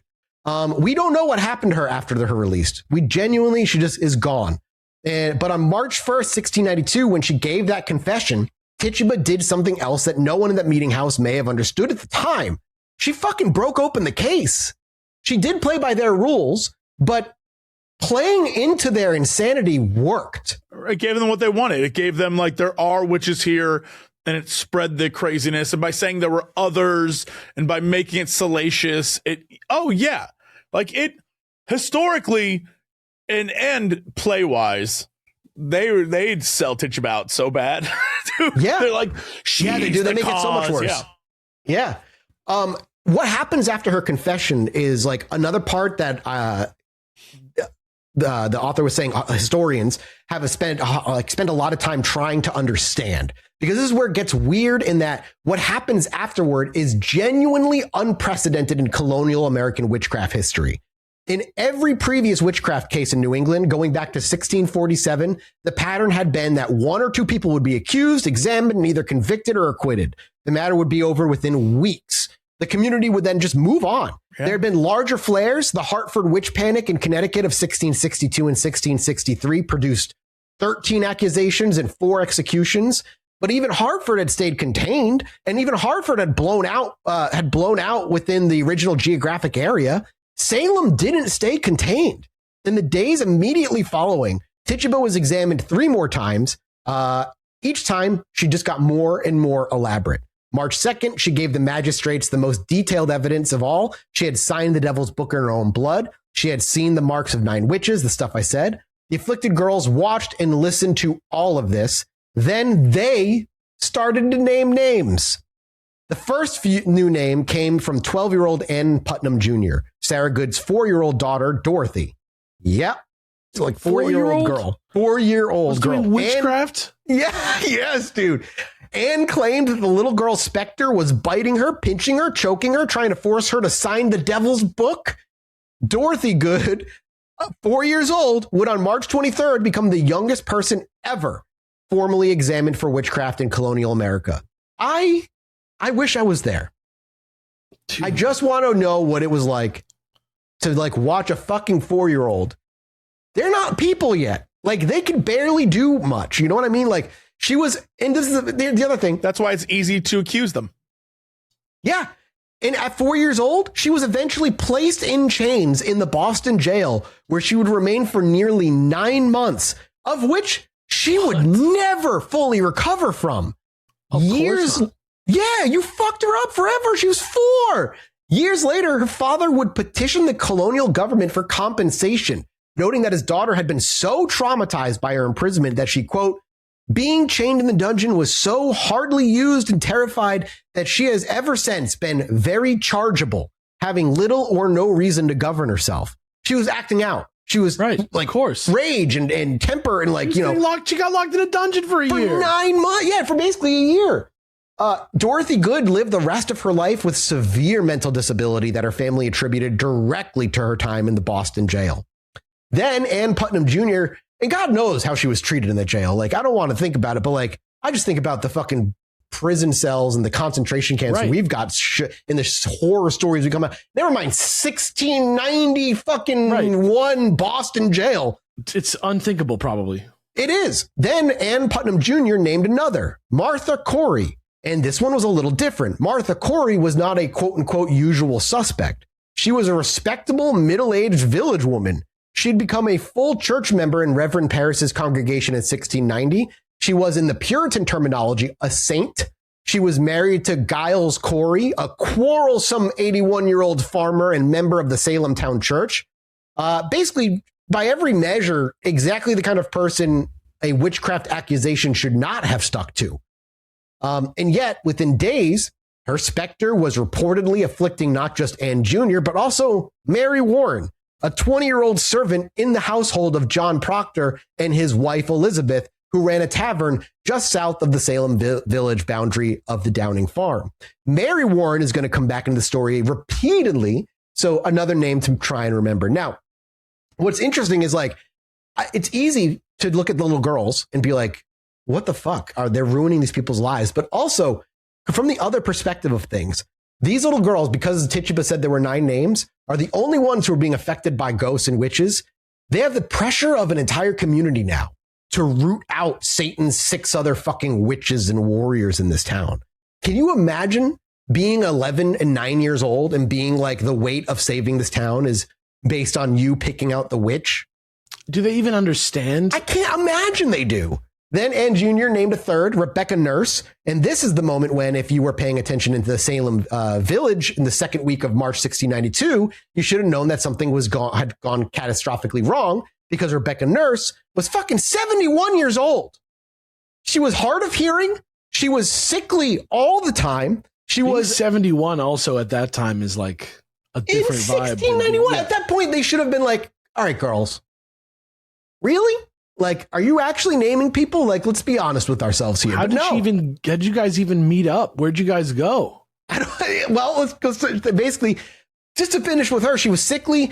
And by universal acclaim of the village, she was the most respectable woman in Salem Village at this time. She'd been a full member of the Salem Town Church for decades. Her husband, Francis, was a respected farmer. Their family rented the substantial Townsend Bishop Farm, which was 300 acres on the western side of the village. They had 8 children, all grown, all members of established Massachusetts families. Rebecca Nurse was the kind of woman who, if you told a Salem villager in that time she was accused of witchcraft, I imagine they might have actually laughed out loud at you. Like, you got to be fucking kidding. By the second week of March, Ann Putnam Jr. was claiming that Rebecca Nurse's specter was attacking her. And by the middle of March, the 9 witches Tituba had named in her confession, 7 had been identified by the afflicted girls: Tituba, Sarah Good, Sarah Osborne, Dorothy Good, Martha Corey, and Rebecca Nurse. And one more, and we're not going to name that 7th name today, though, because that's going to be a part 2 thing. Oh, I know, dude. It gets crazy. While the new names were being added, the original 4 afflicted girls started getting joined by more people who were being afflicted. Mercy Lewis was a teenager who worked as a maid in the Putnam household. She started having fits so severe that several men were required to physically hold her down. The witnesses who watched her described her as being in, and these are their words, quote, very dreadful and solemn condition, and feared she could not continue long in this world unless the torments subsided. We're going to spend more time with her in part 2 because she has a backstory that's really essential to understand what's happening here, but it's not really necessary for part 1. For now, just hold on to 2 facts for me. She was a teenage maid in the Putnam household, and she was a refugee from the frontier war in Maine. She had watched her family die. She had seen her village burned. She had been displaced south all the way to Salem Village, where she now lived as a servant in the household of the most politically aggressive faction in the village. Mercy Lewis was one of the most violently afflicted people in the entire community because she probably had the most fucking trauma of all of them in the way she grew up and how she even ended up here. So her convulsing makes sense if it's this psychological illness that's spreading. Soon, so crazy. I know. Soon, Ann Putnam Sr., the mother, was afflicted as well. Adult, married, grieving, troubled, the wife of Reverend Paris's strongest political ally was also now suffering visions. She would join her daughter in the courtroom in the months to come. A middle-aged Quaker woman named Bathsheba Pope was struck temporarily blind by Martha Corey's specter. 2 more women, Sarah Bibber, and probably, and we say probably because we don't have a good record of it, Margaret Goodale, were also tormented. And perhaps most strangely of all, Tituba's husband, John Indian, the man who'd helped bake the witch cake, was also now seeing specters. He was being attacked, he said, by the same witches the girls were seeing. The afflicted population had grown from 4 to somewhere around a dozen, and the accused had gone from 3 to 7. And then on March 21st, Hawthorne and Corwin, the 2 judges, mind you, that were overseeing all this, formally examined Martha Corey. The proceedings filled the meeting house beyond capacity. This is already the bigger place. 2 days later, on March 23rd, that's when they examined the 4-year-old Dorothy Good and the 71-year-old Rebecca Nurse. Dorothy admitted that she'd been visited by a familiar, by which, like the authors say, she may have meant a spirit or may have meant nothing more than she'd been asked a leading question by a magistrate and she's 4 years old and said yes. We don't fucking know. They just, because in the paperwork, it just says she admitted to it. So we don't know exactly how it went. Rebecca Nurse. Fucking crazy, dude. It's insane. To me, that also could have meant maybe she saw a bird. Right. Because they were saying birds and other animals were being. It could be literally anything. She's 4. Exactly. She's fucking 4. Rebecca Nurse, who's hard of hearing, struggling to follow the questions, just denied everything. She was held over for trial regardless. And by the end of March 1692, the witch hunt that Reverend John Higginson had assumed would be quickly over was nowhere near it. It was no longer just the marginalized, the disliked, or even just obvious targets. It was 4-year-olds. It was 71-year-old church members. It was respectable people of Salem town.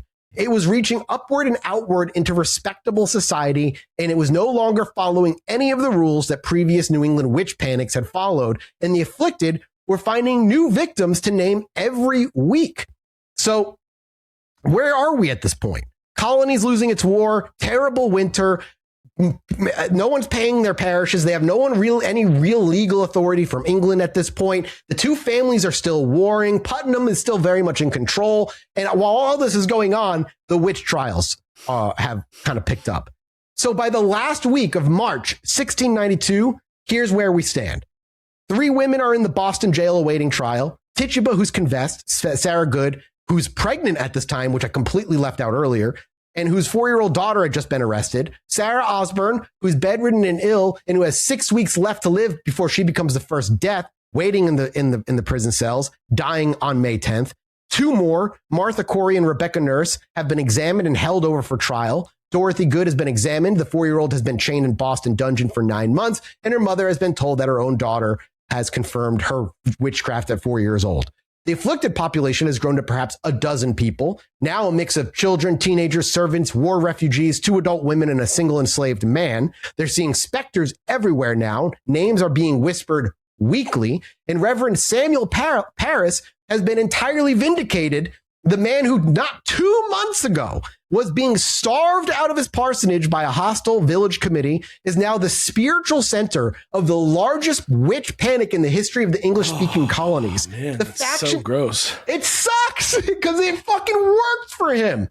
The faction that had been trying to remove him now went utterly silent because to oppose Reverend Paris now is to risk being seen as opposing the campaign against Satan. He fucking politically maneuver himself like Littlefinger into position to be like, if you accuse me, then you're accusing God, really? Because I'm just trying to fight Satan, bro. I just want to fight Satan for holy armor, right? Like, fucking like Oh my God. Jesus Christ. God, that's what it was. Oh my God. Like, that's what it is. Several members of the village committee that had voted against Paris in October will by summer find themselves part of the accused. In Boston, a new royal governor named William Phipps is preparing to set sail for the colony. He'll arrive on May 4th, 1692, with a new charter for Massachusetts Bay. He'll arrive to find a colony in the grip of a witchcraft crisis that the existing legal system isn't quite equipped to handle. To me, it's that meme from the Community of walking in with the pizza. Like, Right. hey guys, what's Everything going on on? fire, It's man. just fucking on fire. Everything's already fucked up. Yeah. Yeah. His first act as governor will be to create a special court, the Court of Oyer and Terminer, to deal with the accused witches that were now overflowing the colony's prisons. By June 10th, 1692, the first execution will take place. A woman named Bridget Bishop, who's not a member of either of the Salem Village family factions. She lives several miles away, who isn't part of the original group of the accused, and she will hang from the rope at a barren rise of land outside Salem town that will come to be called Gallows Hill, which I'm familiar with as well. By September 22nd, 18 more will have hanged. One man, 81 years old, will have been crushed to death under stones for refusing to enter a plea. We'll talk all about that stuff. We're leaving part 1 in the last week of March 1692. The original 4-girl outbreak and the parsonage has become a regional crisis. Everything started. The dam has broken. Damn, dude. And that is where we're going to pick up next week when he eventually went back to Boston. This guy went back to Boston, wrote about what he had seen, published a small book the next year, and the title was A Brief and True Narrative of some remarkable passages relating to sundry persons Afflicted by Witchcraft at Salem Village. What a fucking name for a book. He should probably retitle that for like a second reprint because it'll probably Yeah. That was in 1701, I think. I have to check again. I can't quite remember. But the circumstances of these events have gotten like more mundane, and yet they have gotten like even more brutal. Yeah, like, I don't. He published the first account of the Salem Witch Trials, and it's where we get a lot of our sources as well. He was watching the beginning of something that, like, by the time he saw it in March, was already fucking too far gone for him to stop. He just couldn't do it. He had to just trying to manage a collapse at that point. And that's where we're going to end the episode, boys. That is part 1 of the Salem Witch Trials. Next week, we dive into all of the executions and why they went down and the stuff surrounding it. And then for part 3, we're going to wrap it up with the theories, the familial, what happened afterward, the ramifications of such things. But that is for another time. Crazy. Thank you all so much for listening. We're off to go do a mini-sode over at patreon.com/ChilluminatiPod. I hope you boys are feeling good after this episode. I mean, my soul hurts, but every time I feel like I do a series, you end and I hear Alex almost verbatim say, my soul hurts. It does. But I feel good. Like, it's cool, but my soul hurts. It's cool, but it hurts. Fair enough. That's it for us. Thank you guys so much for supporting us. We'll be over to, like I said, patreon.com/ChilluminatiPod for a mini-sode. We'll see you next week. We appreciate, we love you. Hello, everybody. Welcome back to the Weird Shit Podcast. As always, I'm one of your hosts, Mike Martin, joined by the... I don't know who they are. There's 2. What? Terrence Hill and Bud Spencer. No. Neo and Trinity. No. I don't understand, and I probably never will. Let me just tell you right now that I've got the witch pea in me. Leon Kennedy and Claire Redfield. I'm telling you, I think he literally just looked up famous duos. Cheech and Chong. And has just been going through the list ever since. I'm trying to dig deep. Which one of you is Dick Powell? Me? Your name's Jesse Cox. I want Chilluminati. I want my I want Chilluminati. I want my